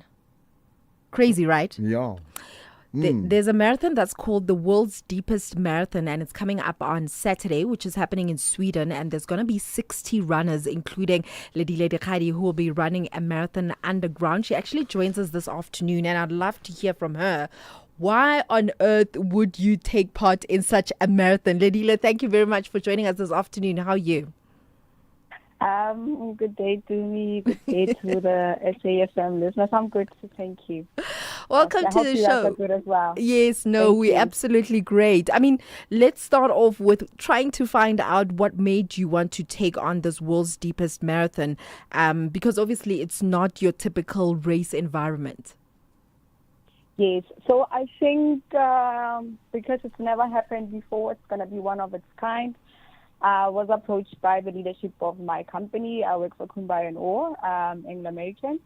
So I was approached by our CEO and the leadership to say this might be something that I might be interested in because I truly enjoy running, and I had recently completed running Comrades Marathon. So I was quite excited and honored that the leadership thought of me for them to represent the company on this auspicious occasion that we're going to take place on the 25th of October. So you usually run the Comrades Marathon. Do you prepare yourself the same in terms of physically and mentally, but also just knowing that you'll be running underground where the conditions are so different from a normal marathon? Yeah, so with Boliden Mohammed multi-pit marathon that's happening here in Sweden, the only difference is that it's not on surface, so it's underground, it's 1 kilometer, and there's no natural light or natural oxygen, but there is ventilation. So I could say this is a perfect marriage between what I do for a living and what I love to do in my spare time. What do I mean by that? I've worked underground for 5 years, so I've worked in some of the deepest mines in the world, which is in the Goldfields in the western of Joburg, and I've worked in Rustenburg. So I get this is like a dream come true for me in a way, because it matches the two, like I've already alluded. So you asked, do I prepare the same as I would prepare for the Comrades Marathon? It's a bit different. The Comrades is a bit longer. However, the preparation might have similarities in terms of what we do. So shout out to Skinny Gang. I joined the Skinny Gang training program where I get to do speed sessions, spark legs, midweek long runs and weekend long runs, which the weekend ones is constitute between 25 and 38 kilometers, pardon me. And then also they give us information with regards to nutrition, how do we prepare, and also strength training and mobility, just to make sure that we are strong physically. And then when it comes to the mental preparedness, because that's more also important, because Comrades was longer, I was able to focus and do some positive affirmations and prepare myself mentally. The same went on with this. I was able to train myself a little bit in the dark, where I would run 10Ks just with the headlamp. Also, because I've worked underground, I know what to expect in terms of temperatures. Even though the zinc mine is not hot, it's like 27 degrees Celsius. I've worked in far hotter areas. So I'm mentally prepared and I'm very excited more than anything. So I think it's important that we get that. And over and above that, the organizing team, which is the Becoming X team and the Boliden team, did also give us the opportunity to interact with Coach Rory Coleman. I think he's a 9 times record holder for Guinness World Record holder for ultramarathon coaching. So we were given the opportunity to get ourselves prepared in terms of that. Just quickly before I let you go, you just mentioned the Guinness World Record. If you successfully complete this run, you'll be part of that record attempt. What would that achievement mean to you in a short sentence? This achievement would mean everything for me, because it will just solidify that, prove that, I can achieve anything if I dare to go beyond the ordinary, and this is actually what it is, just to test the human resilience. So I'm very honored. Thank you very much for joining us this afternoon. And I'm wishing you nothing but the best. We'll try and see how you do come Monday. But I do know that the race is going to be on Saturday. And there you have it, 60 runners that are going to be running in this mine in Sweden. Imagine, obviously, as you heard from her, the conditions are completely different. But as she says, she's worked underground before. I wonder if it's going to even affect her pace. Well, I can't imagine it, because I can't imagine it. But my one thought is this. What's the one quality that a runner has to have to be able to run underground? They must have depth. I'm sure of that. Absolutely. Well, I'll have more on other sports in the next hour. This season, make Christmas magic together with Spar and Super Savings. Like 2 kg Sunlight regular hand wash powder for $54.99 plus 150 megs free data on Spar Mobile, or 175 gram Dettol hygiene soap. Any two for 26 Rand plus 50 megs free data on Spar Mobile. Prices valid 21 October to 9 November 2025 while stocks last. T's and C's apply. The Natal Rich Boys and the Citizens are in a tense and dramatic clash for a semi-final spot. This is the Carling Knockout quarterfinal. Catch the KZN Derby, Richards Bay FC versus Durban City FC. This Saturday, 25 October at 2:30 p.m. Live on SABC Plus and SABC One. Then on Mungana Lonene FM at 3 p.m. Proudly brought to you by SABC Sport.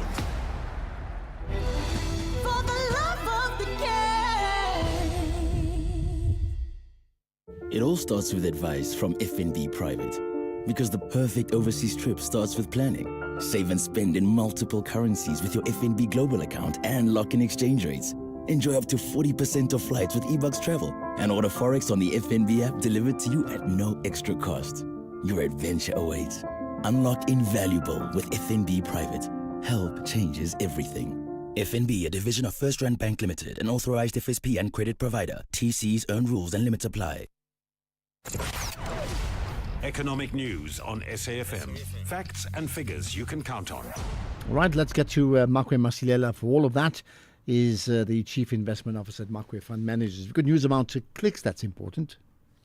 Yes, this is their yearly results. The guys opened 55 new stores. Now they have 990 stores. Remember, Discam operates only 333 stores, and clicks remain resilient in a constrained trading environment. Their club card membership increased and contributed 82.6% of the total sales. And the guys aim to leverage the recent investments in Sobe, Unicare, and Lip Pharmacy, and the private label remains the key strategy. And the group turnover was up 5.3%. Profits as headline earnings per share up 14%, with total dividend also 14% up. And Ashraf, fresh concerns that US-China trade could be set for another blow came following Reuters report suggesting that Trump is mulling a ban on Chinese exports made with US software, putting another doubt on whether the much anticipated meeting between the two presidents in South Korea will take place later this month. Market participants also turning their attention to tomorrow's US consumer inflation, which could cement expectations for a rate cut this month. And the bigger risk for stocks comes from earnings, that is profits. Strong results could stabilize sentiment, but any disappointments, especially from growth and tech stocks, could intensify current retracements. Earnings so far has been broadly positive, helping to support equities as a mix of macro fears injected a note of nervousness that is into the global markets. Meanwhile, traders are pinning their hopes on whether, on another Fed interest rate cut, and locally we are hoping to be removed from the grey listing by tomorrow, as we have implemented all 22 actions required. Oil prices rose sharply after the US imposed sanctions on major Russian suppliers. That's over the war in Ukraine, extending gains from the previous session. Those sanctions, Ashraf, will mean refineries in China and India, the major buyers of Russian oil, will need to seek alternative suppliers, that is to avoid exclusion from the Western banking system. Brent crude is up 2% at $65 a barrel.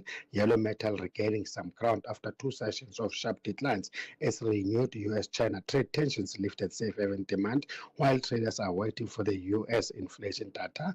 Yellow metal gold is up 1% at 4,146. Platinum up 2% at 1,595. Global markets are cautiously up, but the JC is up firmly 1.4%, with our resources doing most of the heavy lifting. That is up almost 5%. The rand firmed almost 0.4%, with firm commodity prices also helping. We are trading at 17.31 against the dollar, 23.04 against the pound, and 20.10 against the euro. And that's where we'll leave it. Jimmy Muyaha comes up from 6 to 7 with a full hour of the markets. Thanks for that, Makwe. We'll get back to the various commissions after this. The soundtrack of your life with Ernest Pillay. They were more than just songs. They were the backdrop to your best days and the ones that change everything. The soundtrack of your life with me, Ernest Pillay, brings you iconic classics and hidden gems that spoke to your heart then and still do now. Whether you're driving, relaxing, or just remembering, let the music take you right back. The soundtrack of your life with Ernest Pillay. It's about your past, your story, and it's all right here on your favorite station, Saturdays and Sundays, 1 to 4 p.m. This is SAFM. X at SAFM Radio, and at Ashraf Garda. Indeed, take your pick. Parliament's ad hoc committee or the Madlanga Commission, either or. But before we cross to next, let me just tell you there's news now that Lieutenant General Mkhwanazi has withdrawn allegations he made about Becky Cele getting paid money from Matlala. You got that? Mkhwanazi withdrawing allegations he made about Becky Cele getting paid money from Matlala. What does all of that mean? Let's get to the Parliamentary Ad Hoc Committee. And as always today, you've been hearing the voice of the former Minister of Police, Becky Cele. So he had wanted to see me without giving me the agenda of meeting him. But it was clear that the agenda was Matlala, as we met Matlala and engaged. Then out of that first meeting at Beverly Hills with Mr. Matlala, going to the next one, meeting with Mr. Matlala in Mr. Ungwan's house at his Zimbabwe estate. Can you say Matlala now became your friend or also your acquaintance, or what? How can you describe him now that, because, you know, he told you things that maybe some of them you are not going to gather outside.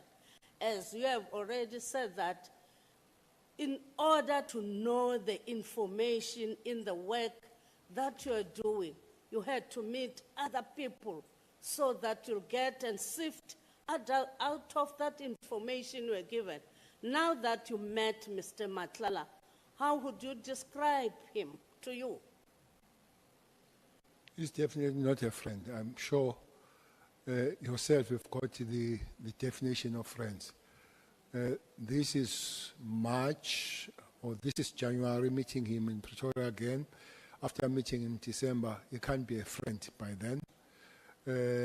Indeed, I said, I was interested in this tripod of Minister Mkhunu, Matlala and Mokgotsi, whom in their meetings, either correctly or wrongly, either true or not, they found the space of discussing even my name, even sending this information so that they can find something out of me. So I would then listen and have an ear for that. But that did not make me a friend of Matlala. If I was a friend, we could have maybe taken some few drinks together. I could have visited his home.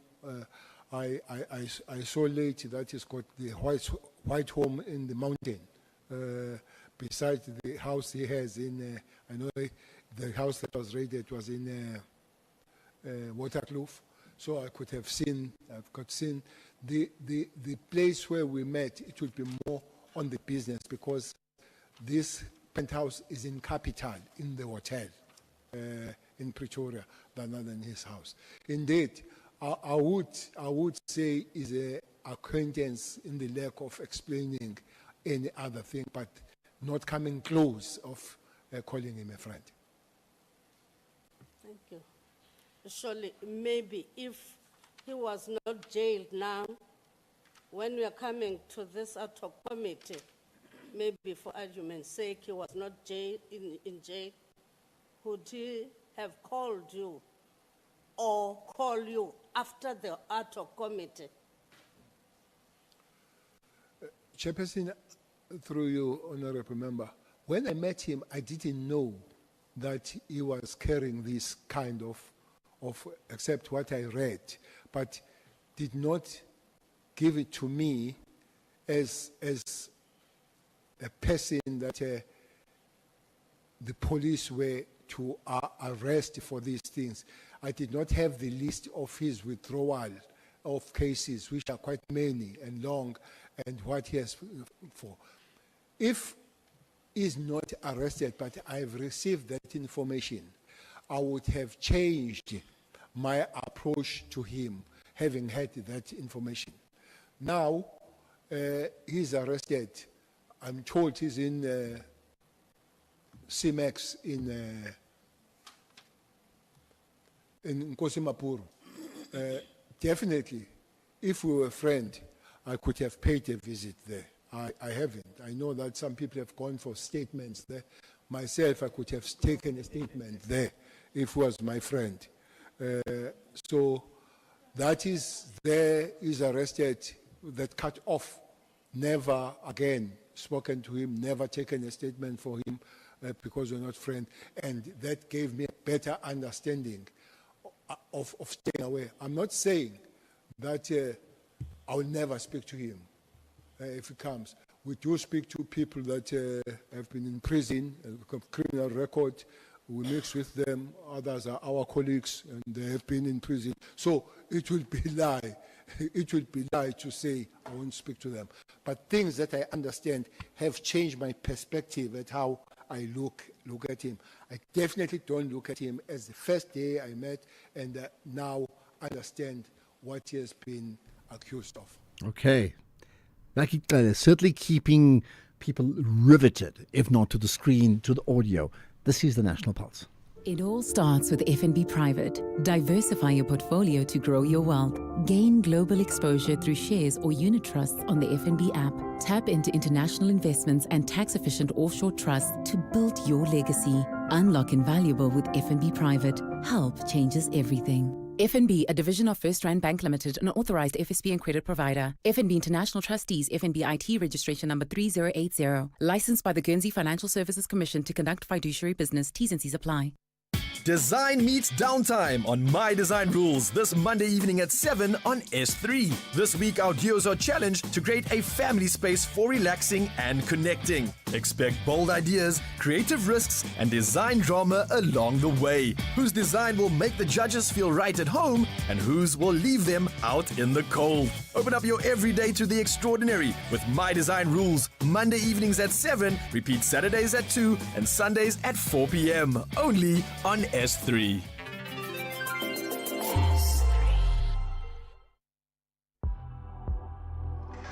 Ashraf Garda on SAFM.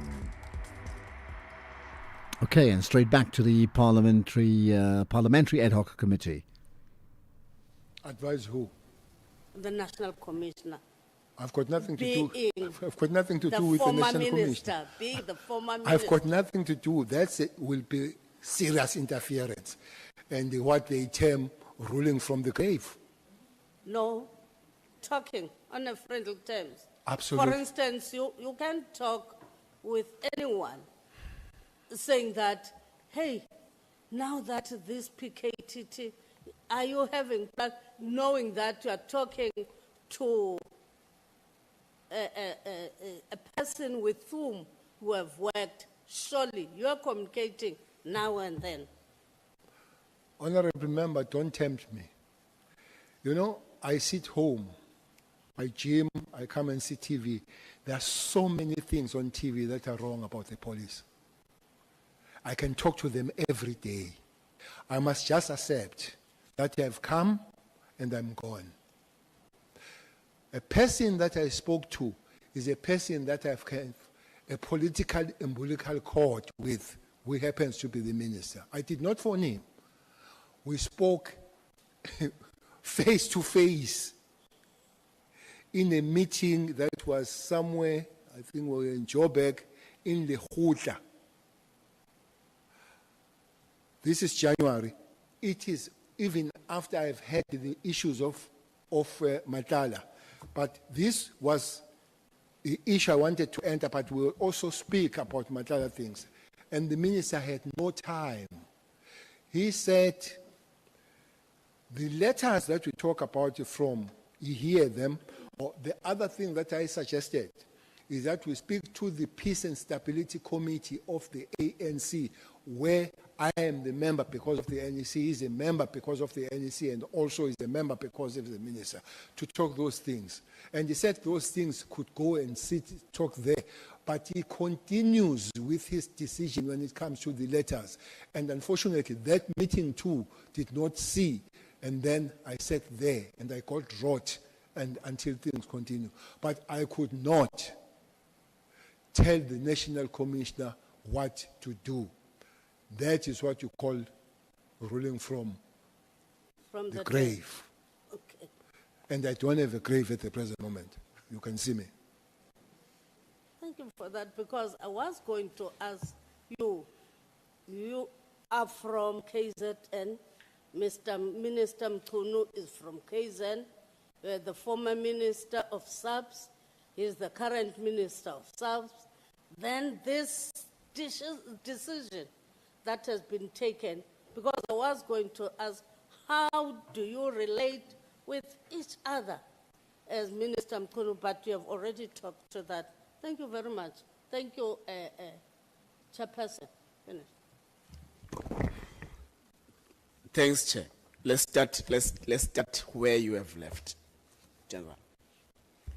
How is your relationship with Minister Mchunu in all fronts of life? All fronts, eh? Yeah. I've never taken a drink with him. Unfortunately, I don't drink, I don't take alcohol. So I've seen people on the social media say they was drunk when they called people in noon and all that. So I don't just take alcohol. I don't even dine in wine. I just don't. So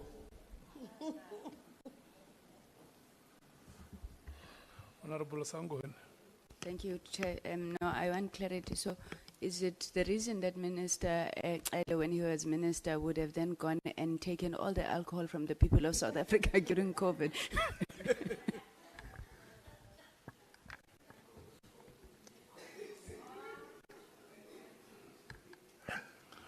What is your comment on those?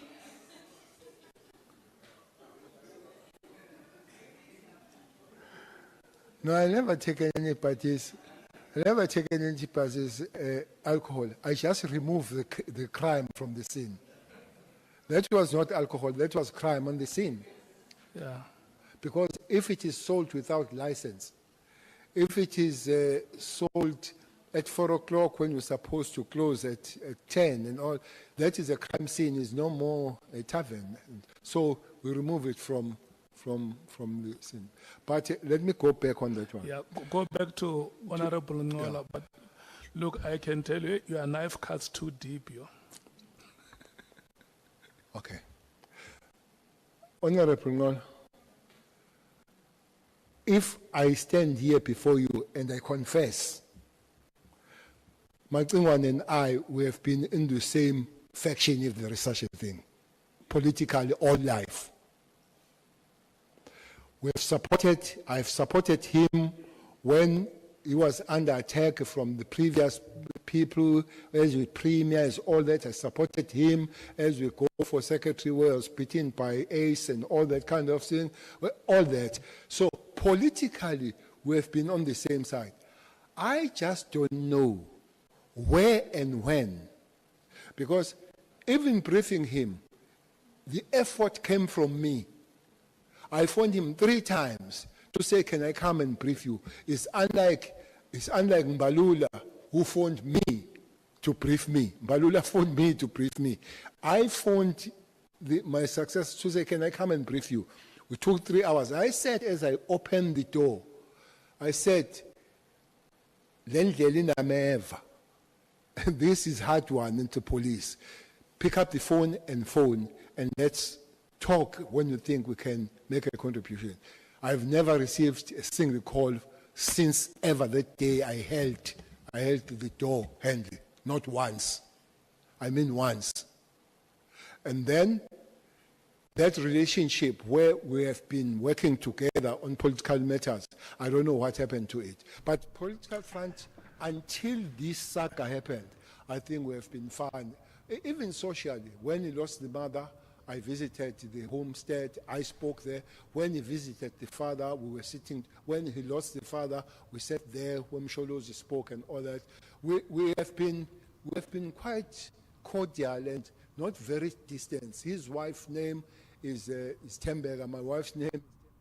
Okay, that's where we will just pause for the moment. Let's get to the news. Of course, just let me remind you, this is the National Pulse. Let's get the news now. It's 5 o'clock. Here's Tsanduko Legege.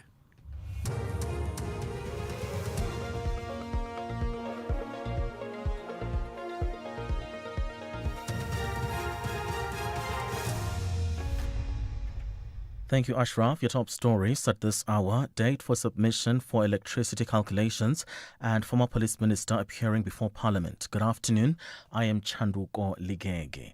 South Africans who wish to give their views at the National Energy Regulator's public hearing regarding Eskom's application to amend the losses charge calculation methodology for embedded generators may submit their requests by the 17th of November. NERSA has announced that it has published a consultation paper following Eskom's application. NERSA spokesperson Charles Tlebela. The proposed change aims to modify the existing formula for calculating technical losses incurred by embedded generators connected to the Eskom distribution network, ensuring that it better reflects the actual costs based on Eskom's recent technical studies. The generator losses charge is the cost that electricity generators pay to account for power lost when transporting electricity through the grid. Meanwhile, the DA last month referred NERSA to the Public Protector for investigation into what the parties said was the 54 billion rand bungle in the calculation of Eskom's electricity tariffs under the 6th multi-year price determination. The DA said in a statement at the time that the catastrophic error admitted to in writing by NERSA would directly result in higher electricity tariffs for every South African household and business. Also in the news, former Police Minister Bheki Cele has told Parliament's ad hoc committee that he was told a meeting did take place between Police Minister Senzo Mchunu, who is on special leave, Brown Mokgotsi and Vusumuzi Ketmatlala. Cele is appearing before Parliament's ad hoc committee following allegations made by KZN Police Commissioner Nhlanhla Mkhwanazi. Mkhwanazi alleges that Mchunu has links with Northwest businessman Brown Mokgotsi. Mokgotsi allegedly in WhatsApp messages told attempted murder accused Matlala that he would arrange for a meeting between himself, Mchunu and Matlala. Mchunu has denied this meeting ever took place, and Cele painted a different picture to the MPs as led by evidence leader Namen Arendse. He's telling you that he met with Mokgotsi and with Minister Mchunu, yes. And it was about the funding of the project of becoming a president or deputy president. This is Kat telling me why he wanted to meet me. But what puzzled him there, for him to want to meet me, he was told by the minister that we'll work together so long we don't come close to Cele and Zuma. So that's why he says he realized that there is a game, some political games. 6 of the 8 learners from Milnerton High School in Cape Town facing assault charges in connection with a bullying incident have been granted 2,000 rand bail each. The suspects appeared in the Cape Town Magistrate Court. They have since been suspended from school following a video which went viral showing a grade 10 learner being assaulted with various objects including a hockey stick. The other 2 suspects who appeared in the juvenile court have been released on warning. The matter has been postponed to the 20th of January next year. Britain's King Charles and Pope Leo have attended a prayer service in the Sistine Chapel in a show of religious unity during the monarch's state visit to the Vatican. It's the first time the heads of the Catholic Church and the Church of England have joined in prayer since King Henry VIII broke away from Rome 500 years ago. The BBC's Mark Lowen has the details. This is not, of course, Charles's first visit to the Vatican. He, as Prince of Wales, visited the Holy See 5 times. His mother, as Queen Elizabeth II, came for a state visit in the year 2000, but we understand back then her desire to pray together with the then Pope John Paul II, well, those plans were dropped over concerns that that would upset factions within the Church of England. A recap on the top story at this hour. South Africans who wish to give their views at the National Energy Regulator's public hearing regarding Eskom's application to amend the losses charge calculation methodology for embedded generators may submit their requests by the 17th of November. For SAFM News, I am Chanduko Ligege. In sports, the Summer Proteas relishing opportunity to conquer subcontinent conditions. World record marathon runner banned for doping, and Saudi Arabia to host ATP Masters 1000 tennis event from 2028. More details at 5:30. And this traffic report is brought to you by Auto & General. Business insurance, Auto & General, never not there. Auto & General is a licensed non-life insurer and FSP. T's and C's online. SAFM, guiding you through the rush hour traffic. Good afternoon. Starting off in Gauteng, the M1 southbound queuing towards Boysons, the N1 southbound in Weltevreden Park queuing towards 14th Avenue, and Solomon Hlangu Drive westbound in Pretoria queuing towards Old Farm Road. In KZN, the M7 is slow moving at the N2 highway. The N2 southbound has a crash reported before Spaghetti Junction, and Kloof Falls Road northbound queuing towards Waterfall. In Cape Town, Kloof Road outbound is slow moving through Tamboerskloof. Victoria Road outbound has heavy traffic through Woodstock, and the N1 outbound queuing towards Koeberg Interchange. With your traffic update, I'm Irma G. And this traffic report was brought to you by Auto & General Business Insurance. Auto & General, never not there. Auto & General is a licensed non-life insurer and FSP. T's and C's online. At Auto & General, we understand your business is built on more than just vehicles. It's your stock, tools and equipment, and the premises where you work. Auto & General Business Insurance is designed for businesses like yours, protecting your assets against fire, theft, storms, and other unexpected events. To protect your livelihood, visit autogen.co.za and get an obligation-free business insurance quote. Auto & General, never not there. Auto & General is a licensed non-life insurer and FSP. T's and C's online. The Sea Robbers are digging deep to demonstrate that they have the capacity to climb the high mountain and score more than 3 goals against the Railmen. However, the DRC side is keen to score early to silence the black and white community. This is the second leg of the second preliminary round of the CAF Champions League. Do not miss out on this incredible contest. Orlando Pirates FC versus FC St. Eloy Lupopo. This Saturday, 25 October at 2:30 p.m. Live on SABC Plus and SABC2. Then on SABC radio stations at 3 p.m. Proudly brought to you by SABC Sport.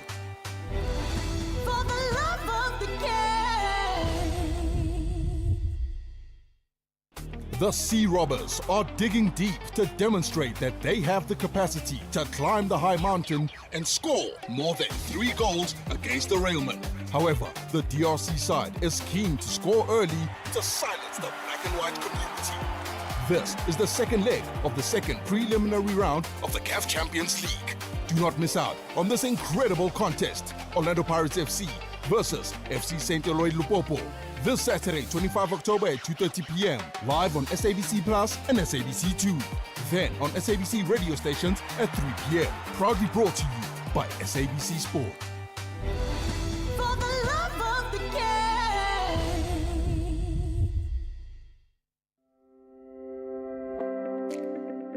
This October month, SAFM shines a light on mental health awareness. This month, we bring you conversations that break the stigma, encourage care, and provide strategies to protect your mental well-being.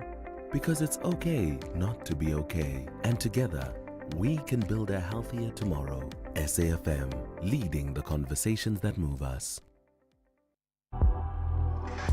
You are listening to the National Pulse with Ashraf Garda.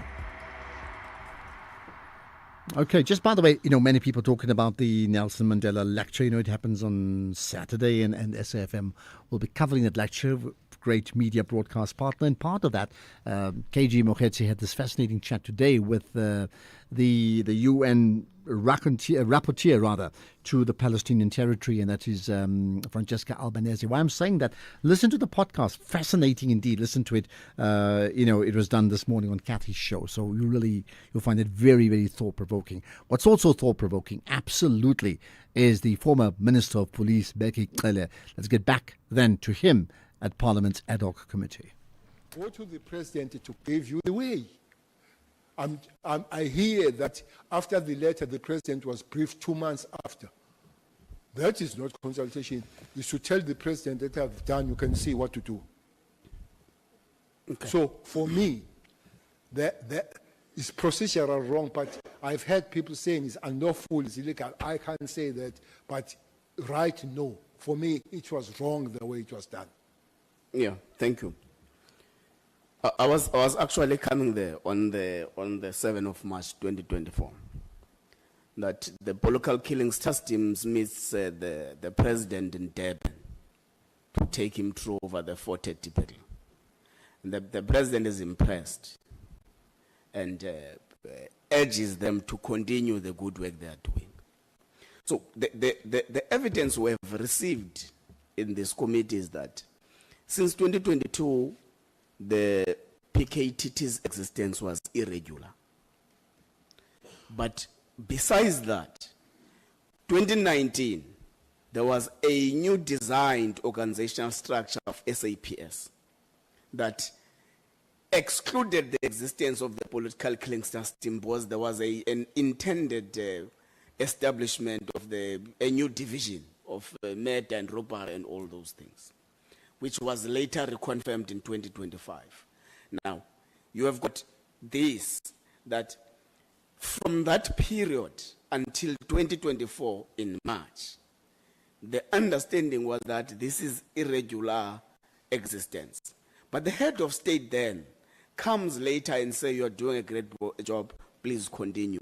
It gives us a lot of some contradictory reactions in terms of what then becomes the status of the PKTT as things stand.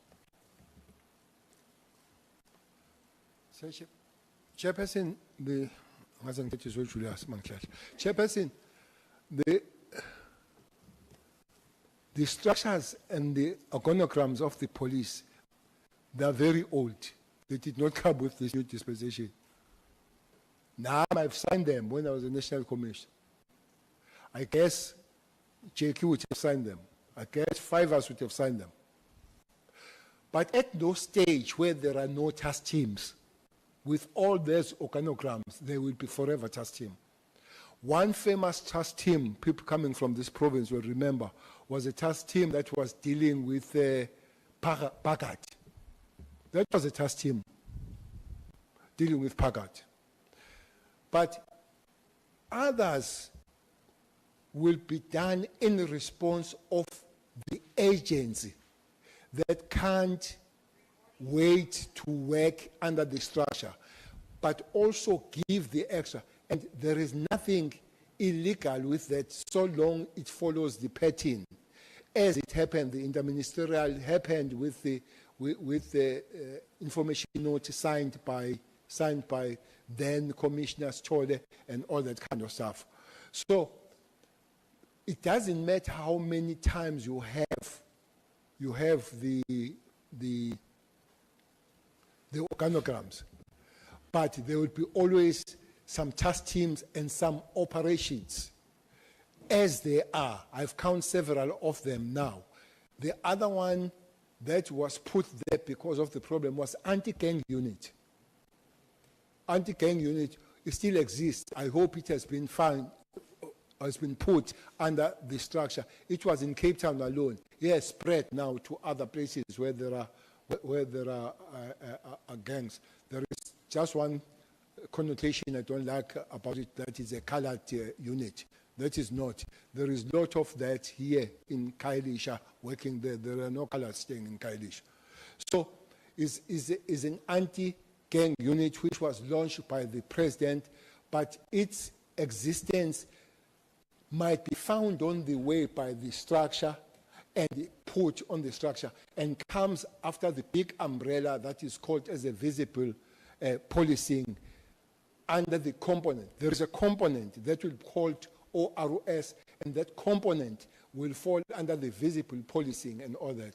Other one that was put as a special was TROT. We did not fix the organogram. TROT had to respond to the crime of cash heist and all that there and then, which really was reduced. So that 2019, I really wish if ceased to exist, what was the process, what was the document?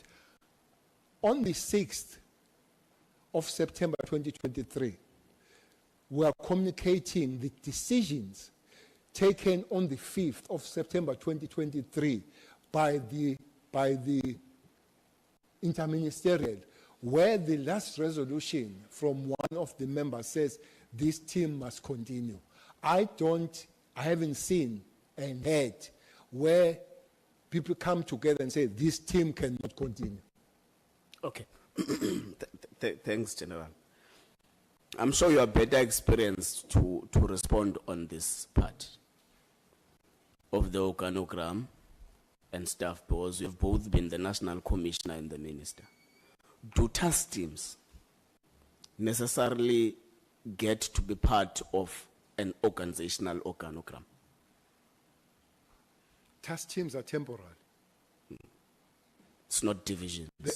No, not divisions. They are not units. They are temporal. They are issue bound. They are both time bound and issue bound. Like this pitch cake, you go there. Initially, it was 4 months, but if you finish your mission in 3 months, definitely it will cease to exist. But also, if you go beyond 4 months or 6 months that is given, and that problem has not been resolved, you are not going to pack and go home and we say, you can kill yourself now, our time is finished. So they find the way of extending it. So they are both time-bound and issue or stroke mission-bound, the task teams. Okay. As the inaugural chairperson of the IMC that established the PKTT, you say on the 5th of September, you have taken, September 2023, the IMC has taken a decision to extend the existence of the PKTT. Now, it brings us back to the argument we have been having as the committee with witnesses from the beginning of the ad hoc committee.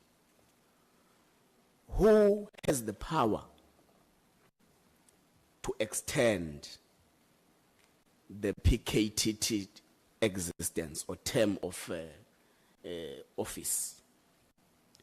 Who, given the context of the manner in which it was formulated, starting the president, IMC, PKTT, and all that process, who then has the power to de-establish the PKTT that was established by the IMC, and IMC that was established by the president, who then has got that power of extending one and also de-establishing?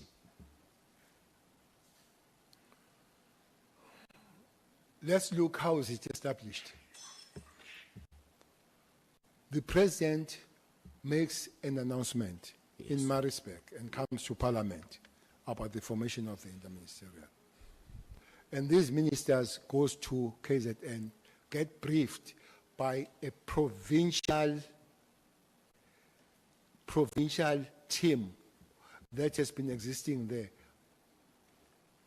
by 3 generals and brigadiers, Triliza, Makashalala, and the head of intelligence.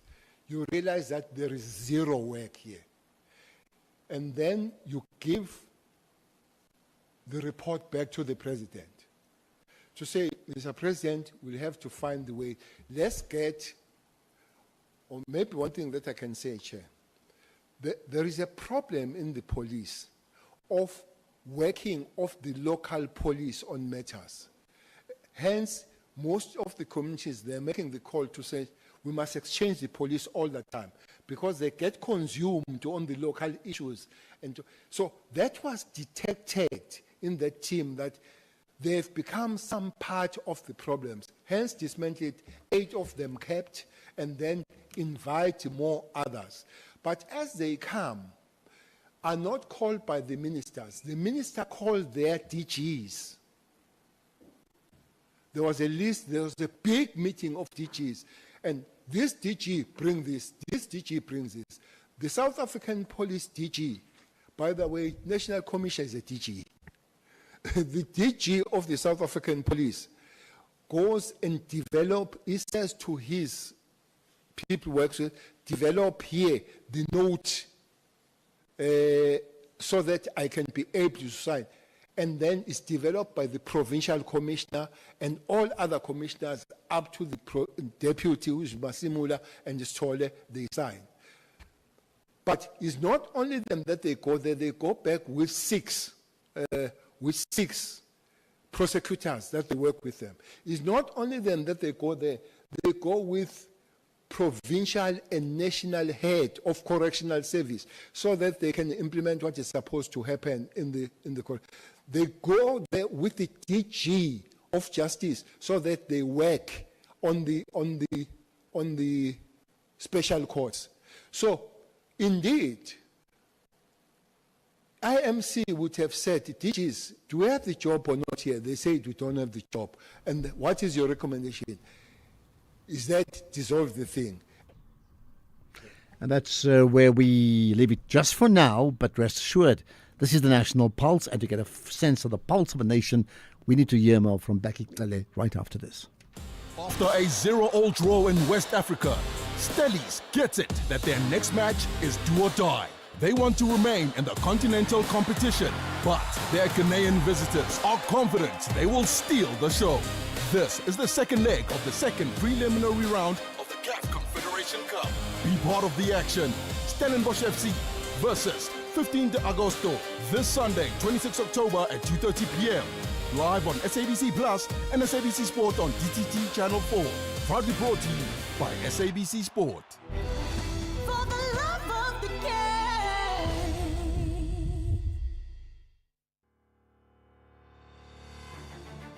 The 23rd Nelson Mandela Annual Lecture is almost here. This year's lecture will be delivered by UN Special Rapporteur on the occupied Palestinian territories, Francesca Albanese, a leading human rights expert who spent years championing justice and international law.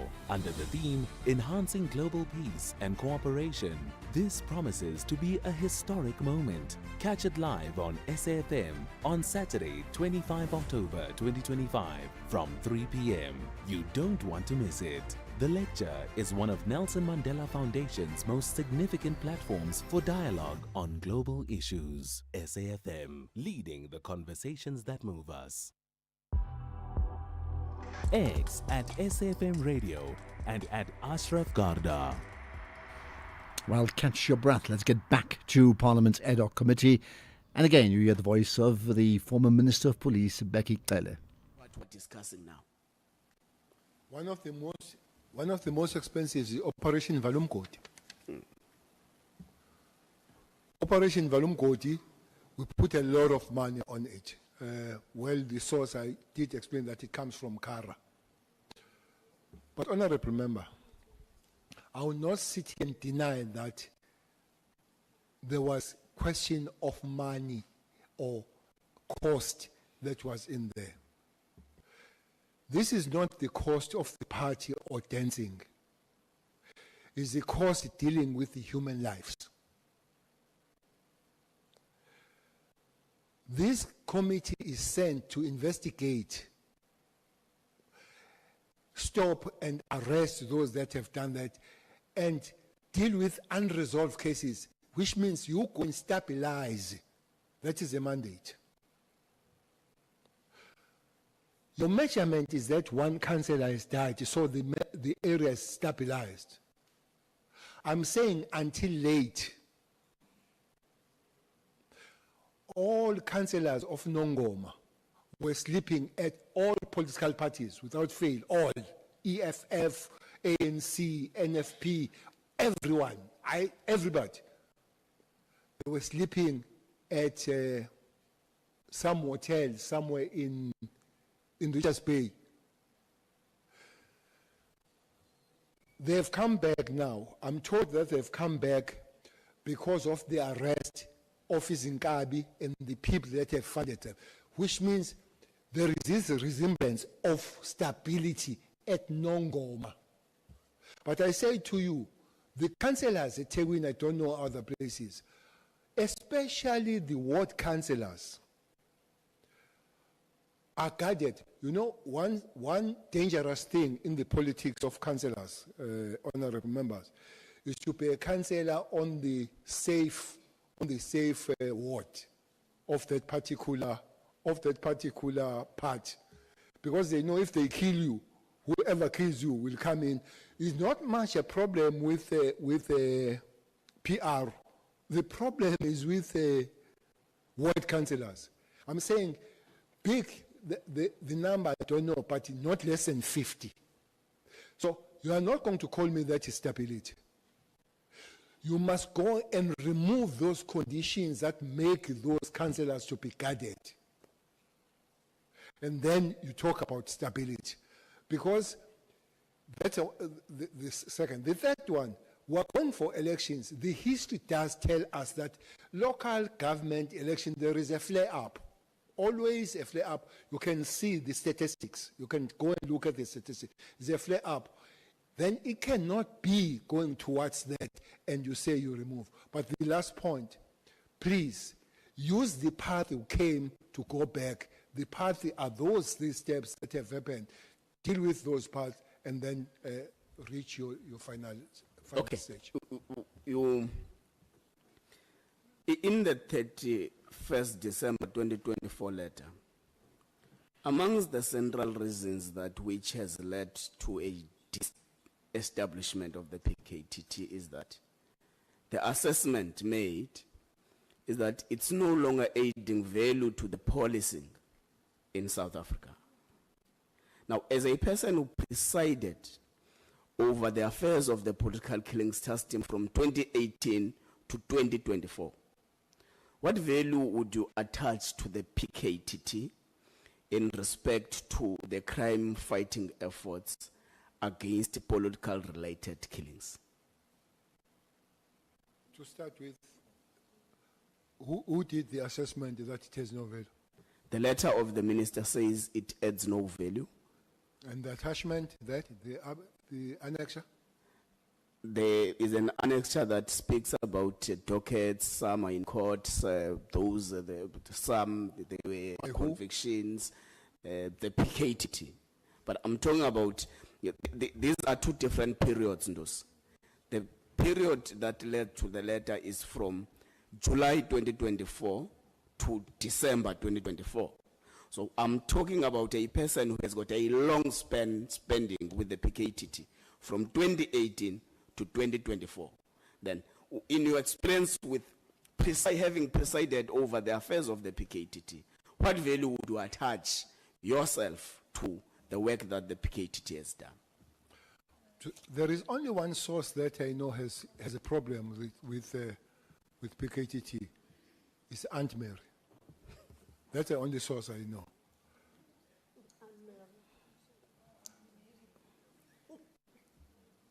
But if you ask me about... So when you say Anne Mary, you refer to Professor Mary Tihas? Mary Tihas. Okay. When it comes to the PKTT, I don't have figures, Honorable Member, of the people that have been arrested. With the high-profile cases that we have lived with without being resolved. There is another myth to say they are pursuing cases that are not political. You see the World Office in Kabi, hitmen, they go across the board. They don't only hit politicians alone. They are hired to kill on the taxi world.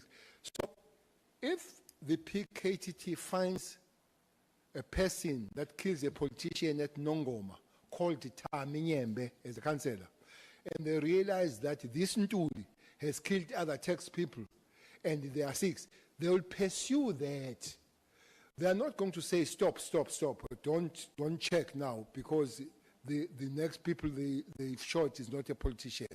They'll pursue, which helps that we are eating on the world of Izingabi coming from this angle of political violence. So without really going detailed and giving you statistics, those are there. Maybe we will invite the people to give you statistics. For me, it was one of the biggest good decisions that this team was formed. They did not let anybody down. They did the good job. And I believe that even they're taken to other places now, it comes out of their job. And that this thing that I heard somebody in Mafeking coming at these Zulus. What are they doing, these Zulus here? Let me tell you one thing. South African police jurisdiction, because it looks like there is an issue with this going to Gauteng. South African police service jurisdiction is South Africa. And that's where we pause. We will certainly get back as well before we end the show for sure. But now let's get the news headlines. It's 5:30. Good afternoon. Former President Jacob Zuma says he'll meet with his legal team after the High Court in Pretoria ordered him to repay nearly 29 million rand in legal fees to the state. Former Police Minister Bheki Cele says he was unable to conclude that Vusumuzi Matlala was guilty of the allegations he was accused of when they met for the first time. And South Africans who wish to give their views at the NESA's public hearing regarding Eskom's application to amend the losses charge calculation methodology for embedded generators may submit their request by the 17th of November. I'll be back with a full bulletin at 6 o'clock. SAFM, guiding you through the rush hour traffic. Good afternoon. Starting off in Gauteng, Christina de Wit Avenue southbound in Pretoria, queuing towards Eophius Road. The M1 southbound has a crash before Woodmead Drive, and the N1 southbound in Veltevreden Park, queuing towards 14th Avenue. In KZN, the N2 southbound has a stationary vehicle near the Umgeni Road on-ramp and Wakesley Road southbound queuing towards Sarnia Road.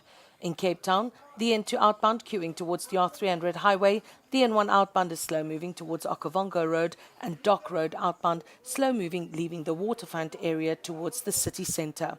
With your traffic update, I'm Irma G. The Morning Brief. What does this incident say about those phenomena in communities like Westbury?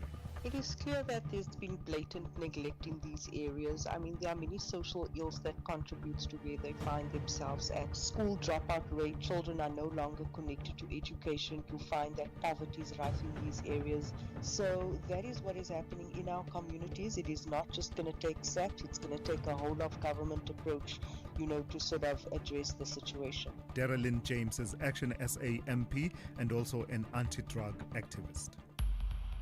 Tulasizwe Simelane on The Morning Brief. Find the podcast at safm.co.za. I'm Michelle Constant. Join the JSB crew and I every Saturday and Sunday morning between 7 and 10 a.m. We promise to keep you informed and entertained with innovation, culture, cars, travel, life learnings, environment, and of course, your big fat juicy. Small stories, big ideas, massive inspiration. The Jet Set Breakfast on SAFM. This is SAFM Sports with Tumi Nkapele.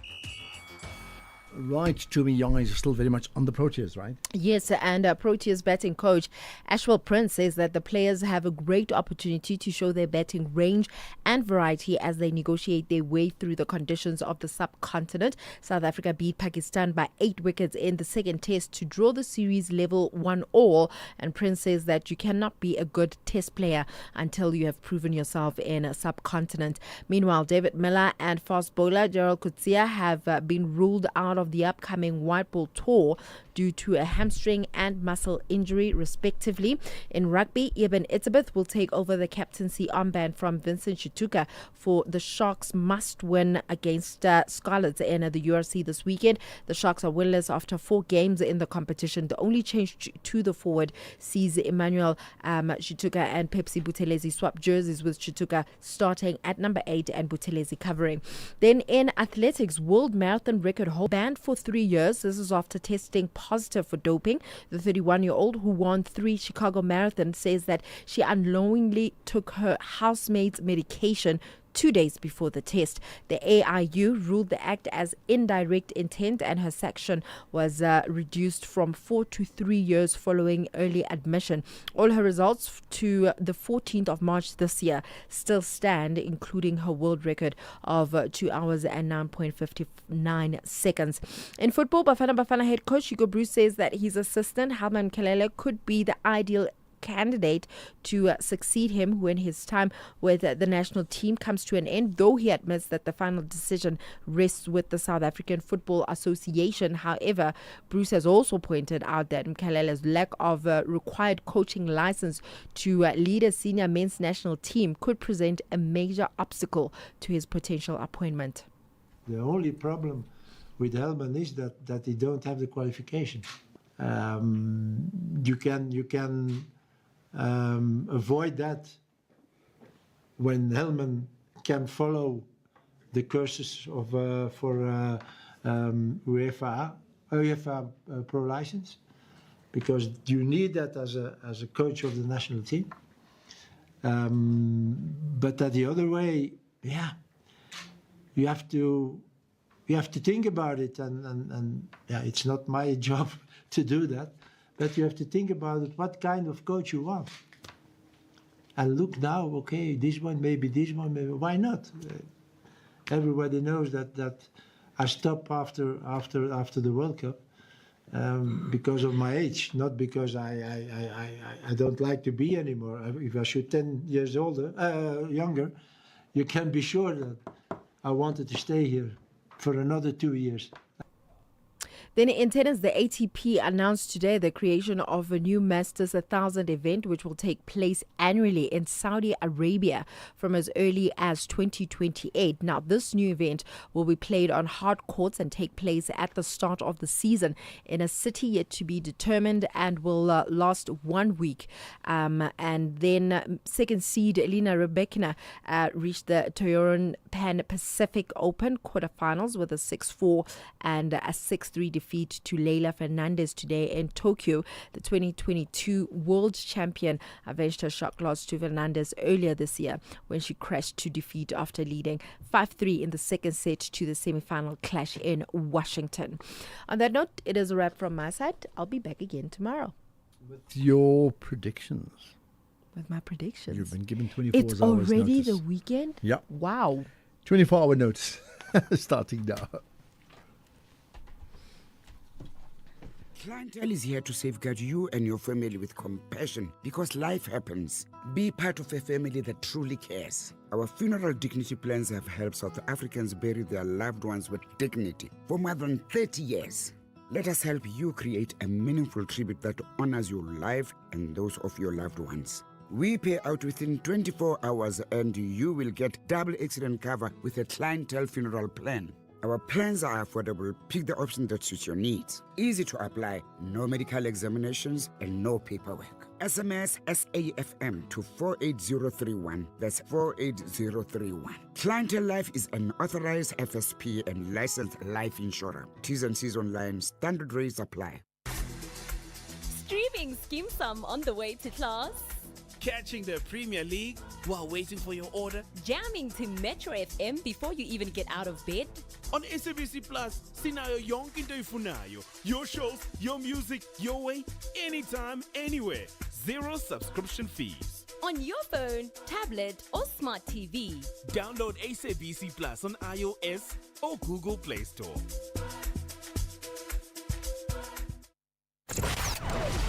Economic news on SAFM. Facts and figures you can count on. Jimmy Muya hosts the SAFM Market Update that comes up at 6. Jimmy, you've got, let's call it clickbait to start with, right? Good afternoon, Ashraf. Good afternoon to the listeners. I certainly do. The Clicks Group has given us an update on their financial year for the year ended 31 August 2025. We're going to get a sense of the performance of the business with the company's CEO. We're also going to speak to the executive director at Afrimat Limited on their first 6 months of the new financial year and get a sense of how they've started their first half of the year there. Then we've got a conversation with the team at Standard Bank, taking a look at some interesting trends that young professionals are exhibiting and trends that they have been observing. We're also going to have a conversation with the team at SAB looking at the illicit trades market and how it's affecting the beer industry and what it is that could be done about that. And then, because it is Thursday, we've got a small business to speak to. We're going to be speaking to the co-founder and CEO of a small business called Stub. They're a very interesting accounting software business that has recently emerged, and we're going to get a sense of what it is that they are doing and the partnerships that they've been able to lock in the first 3 years of their business. But that comes up a little later on. For now, a quick sense of the market movements and what's been happening throughout the day. It seems as though all the panic that was in the huge sell-off in the gold price has all but gone away, because the gold price is back up above $4,100 a fine ounce. It's at $4,140 at the moment. It's also brought up the platinum and palladium pricing alongside with it, and the silver pricing. Silver pricing $49.19 a fine ounce, platinum 1,595, palladium 1,491, gains of more than 1% on all of those commodities. The Brent crude price is also inching up, which I don't know if we're too happy about. It's currently at $65.60 a barrel. We were closer to the $60 a barrel mark earlier in this week. If we look at the currency side of things, the rand at the moment, 17 rand 31 against the US dollar, about 2/3% stronger. One British pound would set you back 23 rand and 6 cents. One Australian dollar, 11 rand and 28 cents, and one euro, 20 rand and 10 cents at the moment. So the rand recovering a bit of ground against all of those major currencies there. The price of a Bitcoin is about $109,900, just under $110,000 a Bitcoin. In rand terms, that is a bit softer with the rand dollar exchange rate, but it is back above 1.9 million, so it's at about 1.903 million, so 1,903,000 odd rands per Bitcoin there. Look at the indice markets. Across the board, they were in the green today, with the exception of the Nikkei in Tokyo. It seems that was down about 1.3% on the day's trade, whilst the biggest gainer in Asian markets would have been the Hang Seng, up about 0.5% or a little more than that. European markets, the biggest gainer there, the FTSE, once again, they were the biggest gainer yesterday, biggest gainer today as well, 0.2% to the green. The Nasdaq is also 0.2% to the green at the moment, and it will continue trading into the evening. Local markets, off the back of those rebounding commodity prices, resources stocks were up 4.8%, reversing almost all of the 5+% losses that we saw earlier in the week. The industrial stocks were up about 2/3%, financials up almost 0.5%. As a result, the all share up 1.75% on the day's trade. The top 40 up 1.83%. We are still on an upward trajectory across the board. It seems as though market sentiment hasn't yet decided that this is the end of the rally. So we're going to look at that a little later on. I have the account manager at Prime XBT, Kiara Villanonyana, joining me to take a look at market movements a little later on. I want to get a sense of perhaps what, if this is the start of the next upward leg on the gold price, and if it is, do we go beyond the $4,400 a fine ounce mark? So far I've been correct on my gold predictions above 4,300. I still think we will get to 4,500 before the end of the year. I don't really know when it is, because there are a lot of factors out there that you have to take into account there, but I'll go look at my charts and I'll come back with a better prediction around when I think that might happen. But that will come up later on. These conversations will all come up after the 6 p.m. news. For now, Ashraf, back to you. Right, perfect. Thanks for that, Jimmy. Enjoy your show, 6 to 7, the SAFM Market Update. X at SAFM Radio and at Ashraf Garda. Right, and I think to a large degree we've devoted the show, maybe not surprisingly, to the conversations or the testimony of the former police minister, Bheki Cele. We'll in fact get back to him just now, but I want to pick out some of your thoughts. I want you to hear this. Yes, Ashraf. Actually, as I'm smelling a red in regard to the response of Cele when he was first asked whether he knows Matlala or not. The first response was completely equivocal. They hesitate first. So, in that in itself, now one would suspect, and then as the discussion went on, you'd find that really this man knows Matlala. Thanks, Willie and Kuma. Thanks for that, Willie. And there's more years another. Good afternoon, Ashraf. I'm Sweden. What am I going? I'm enjoying Dosi's testimony. He's very eloquent. He put his story in details. He's good with numbers. Even his personal opinion about matters is very sound. Thank you. Well, he certainly can speak. Yeah, he definitely can.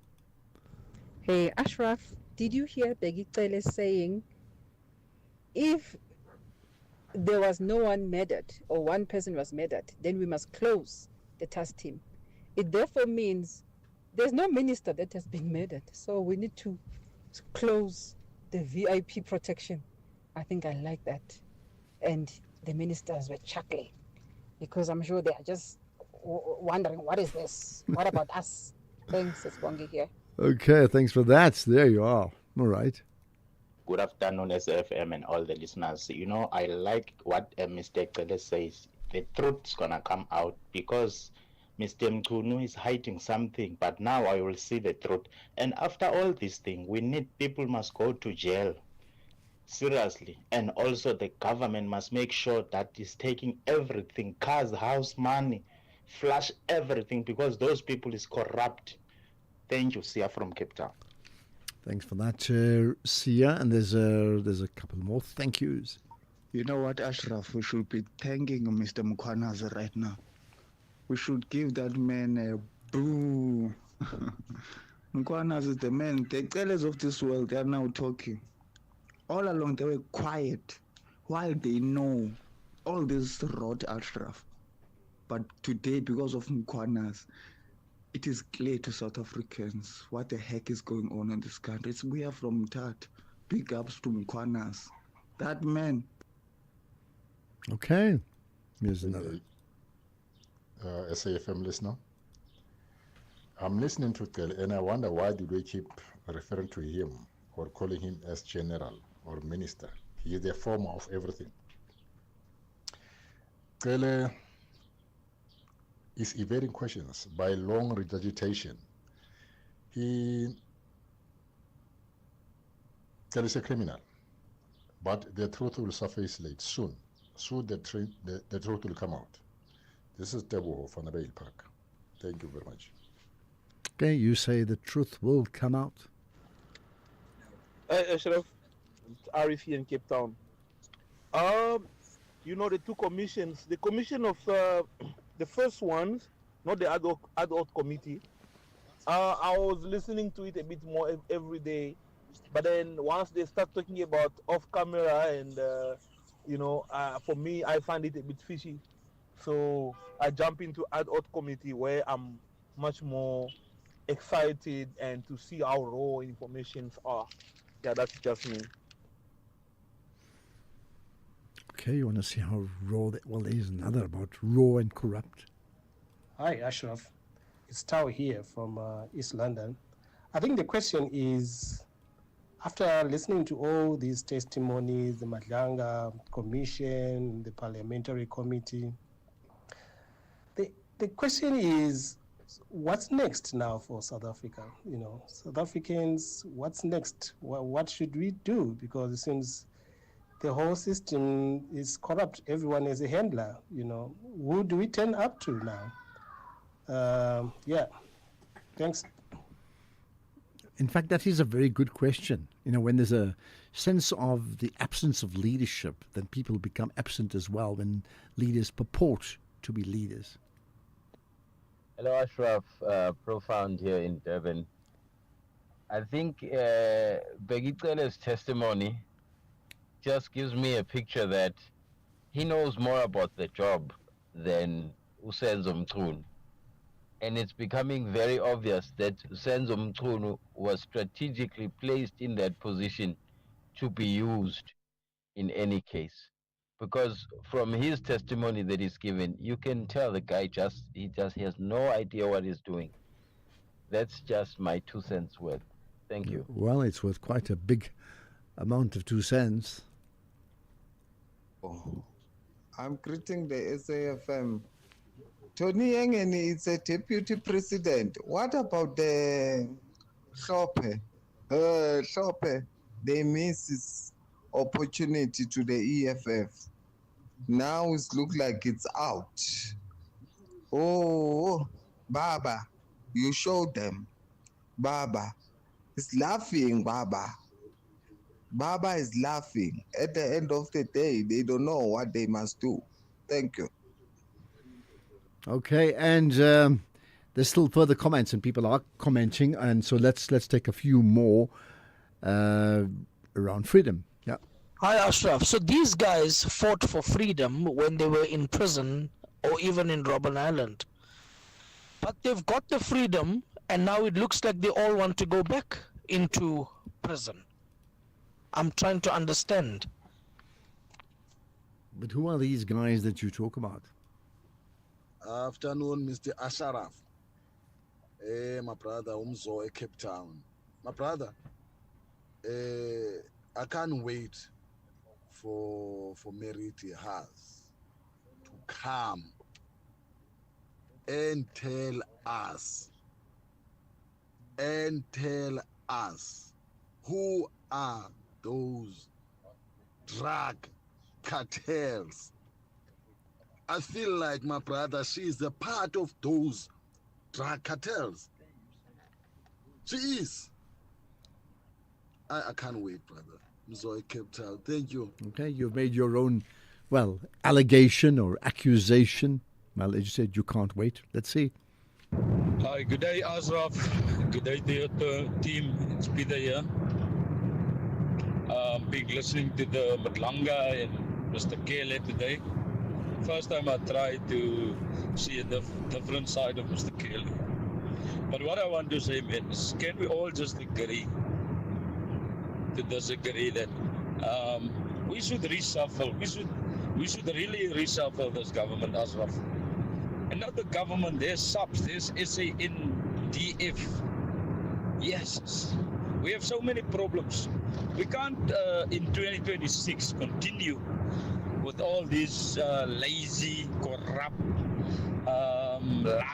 liars, politicians, and in the laws as well, in the security of this country. We should all be thinking and saying, no, man, this is too much. Despite what comes out, we must reshuffle. Thanks. And okay, reshuffle. Is it reshuffle the cabinet or reshuffle everything in South Africa? I know it's a lot more profound. I'm just interested in what you think about that too. Good evening, Ashraf, and good evening to SAFM listeners. Hey, Ashraf, our politics and our politician, it's too bad, man. You look at Tony Yengenis, you look at your Begitele and your Mtunus. My brother, these politicians, they are corrupt, all corrupt. The Yengenis, they are very opportunistic, very opportunistic. He's a criminal also, that one. Those are the people that need to be tried and be arrested. Thank you very much. Okay. And listen to this one. I mean, this should get you thinking. Good afternoon, Ashraf. This is Mesuli from Ulundi in KZN. I think Minister Cele is the only person to come before the ad hoc committee and attest to what General Mkhwanazi alluded to in the July media briefing. Whereas on the other side, Minister Mchunu failed to explain himself and put us into his confidence or to clear his name on the allegations leveled against him by General Mkhwanazi. Instead, he decided to spend almost 3 days or so trying to distance himself or defend himself or any linking of being linked to the drug cartels and these criminals like the Umkhotsis and the Matlalas. But it has become very clear now what Minister Cele has told us. And I think, however, Minister Mchunu he is not happy with what Mr. Cele has just said on his first day. I think there's still a lot to come, and you are listening. Okay, well, there's clearly lots more to come. I tell you what, there's 5 minutes to come of this show, and then we end it up. And you can certainly even comment now. More WhatsApp comments, quickest way to do so, 0614 104 107. You can also text as well on that same number. I think that's where we can leave it just for now. WhatsApp and text for now. By the way, very little comment about the Tony Yengeni story, and very little comment about the conversation that was had, not on this show, but earlier on today, with Francesca Albanese. I wonder if you have any thoughts on that. I'm sure you do. I want to know. Good afternoon, Ashraf, SAFM listeners. This is Anonymous from Pumalang. Some people just call and they don't have an idea, they don't understand things, how they work. I'm referring to the guy who says, why are they calling Cele General? Because he's no longer a minister or a commissioner. He does not understand that to be a general is not something that you are being given by anyone. You undergo training, military, or even most of the time it's military. And police was militarized to have generals and whatsoever, have those ranks. And those are things that you die with them, whether you are in service or not. When you have been ordained to be a captain, you will be a captain until you die. When you are general, you're general until you die. So it's not like a president, that the president will go out, in and out and whatsoever. So if you don't have information, don't come in public and spell out things which you don't know. Well, maybe that's why they do it, because they don't know and they think they know, and then they have you to correct them. So, hey, we're all learning something. So, listen, you've played your role, they've played theirs. Good afternoon. Becky Cele says he doesn't need any professional, being liked by or being liked or liking Khumalo. It's another thing. But General Mkhwanazi said to us, this guy, Khumalo, he was carrying a docket of investigating Khan in KwaZulu Natal. As soon as he was making strides in that case, Bheki Cele, he wanted to employ him. He wanted him to get a job somewhere else and drop that case so that case can be chucked somewhere else. Now Bheki Cele doesn't want to agree with that. Okay, thanks for that commentary on the day as you see it, right? Yeah. Good afternoon. The only way you will deal with corruption. Wait, let's get to that. There we are. Ashraf, your team, and the SAFM listeners. Ashraf, I would like to hear Bulelani Znuka's comment about this commissioner. I don't know why, but I really like to hear Bulelani Znuka's comment. Please, Ashraf, try to get the guy and just we hear his comment about the situation right now. Mr. Nomlala, Kabane. Okay, you've put your request. Let's see what happens. Good afternoon, Ashraf. This is Alex from Wheatbank. I'm thrilled by the seemingly very honest testimonies and accounts that General Mkhwanazi gave, and his composure, and also Witness A. He had a very pleasant attitude, if I may say, and he would be very receptive of questions which he would actually respond to. And for me, I was thrilled more by how he would start his responses. Yes, Chair. There's a bit of hope because the Madlanga Commission is hitting on the masterminds and the core of the rot of the axis of evil, I would say. Thank you. Okay, let me play the last one, but you guys have got to help keep those. No, we don't have that, but you need to keep your messages to like 30 seconds, otherwise it's just far too long. Dr. Philemon Mahuma saying Ashraf, current hearings, an eminent academic shared in recent days, you will never derive anything good from a corrupt person. And then saying food for thought. Well, you've certainly given us food for thought. And here's another bit of food for thought. Ashraf, the police are supposed to be on the tails of criminals, and actually now police are on each other's tails. I mean, we are all every day looking forward to the ad hoc and the commission. This is honestly so abnormal in so many ways. We are such an abnormal society from Mthunzi. But like, what should we do?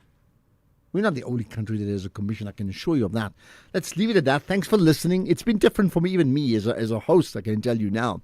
But thank you for listening. Keep engaged. You can message me on Twitter and engage on Facebook as well as Instagram anytime you like, or SAFM Radio 2. Can we do it again tomorrow, right? It's 6 o'clock. Here's the news with Chanduko.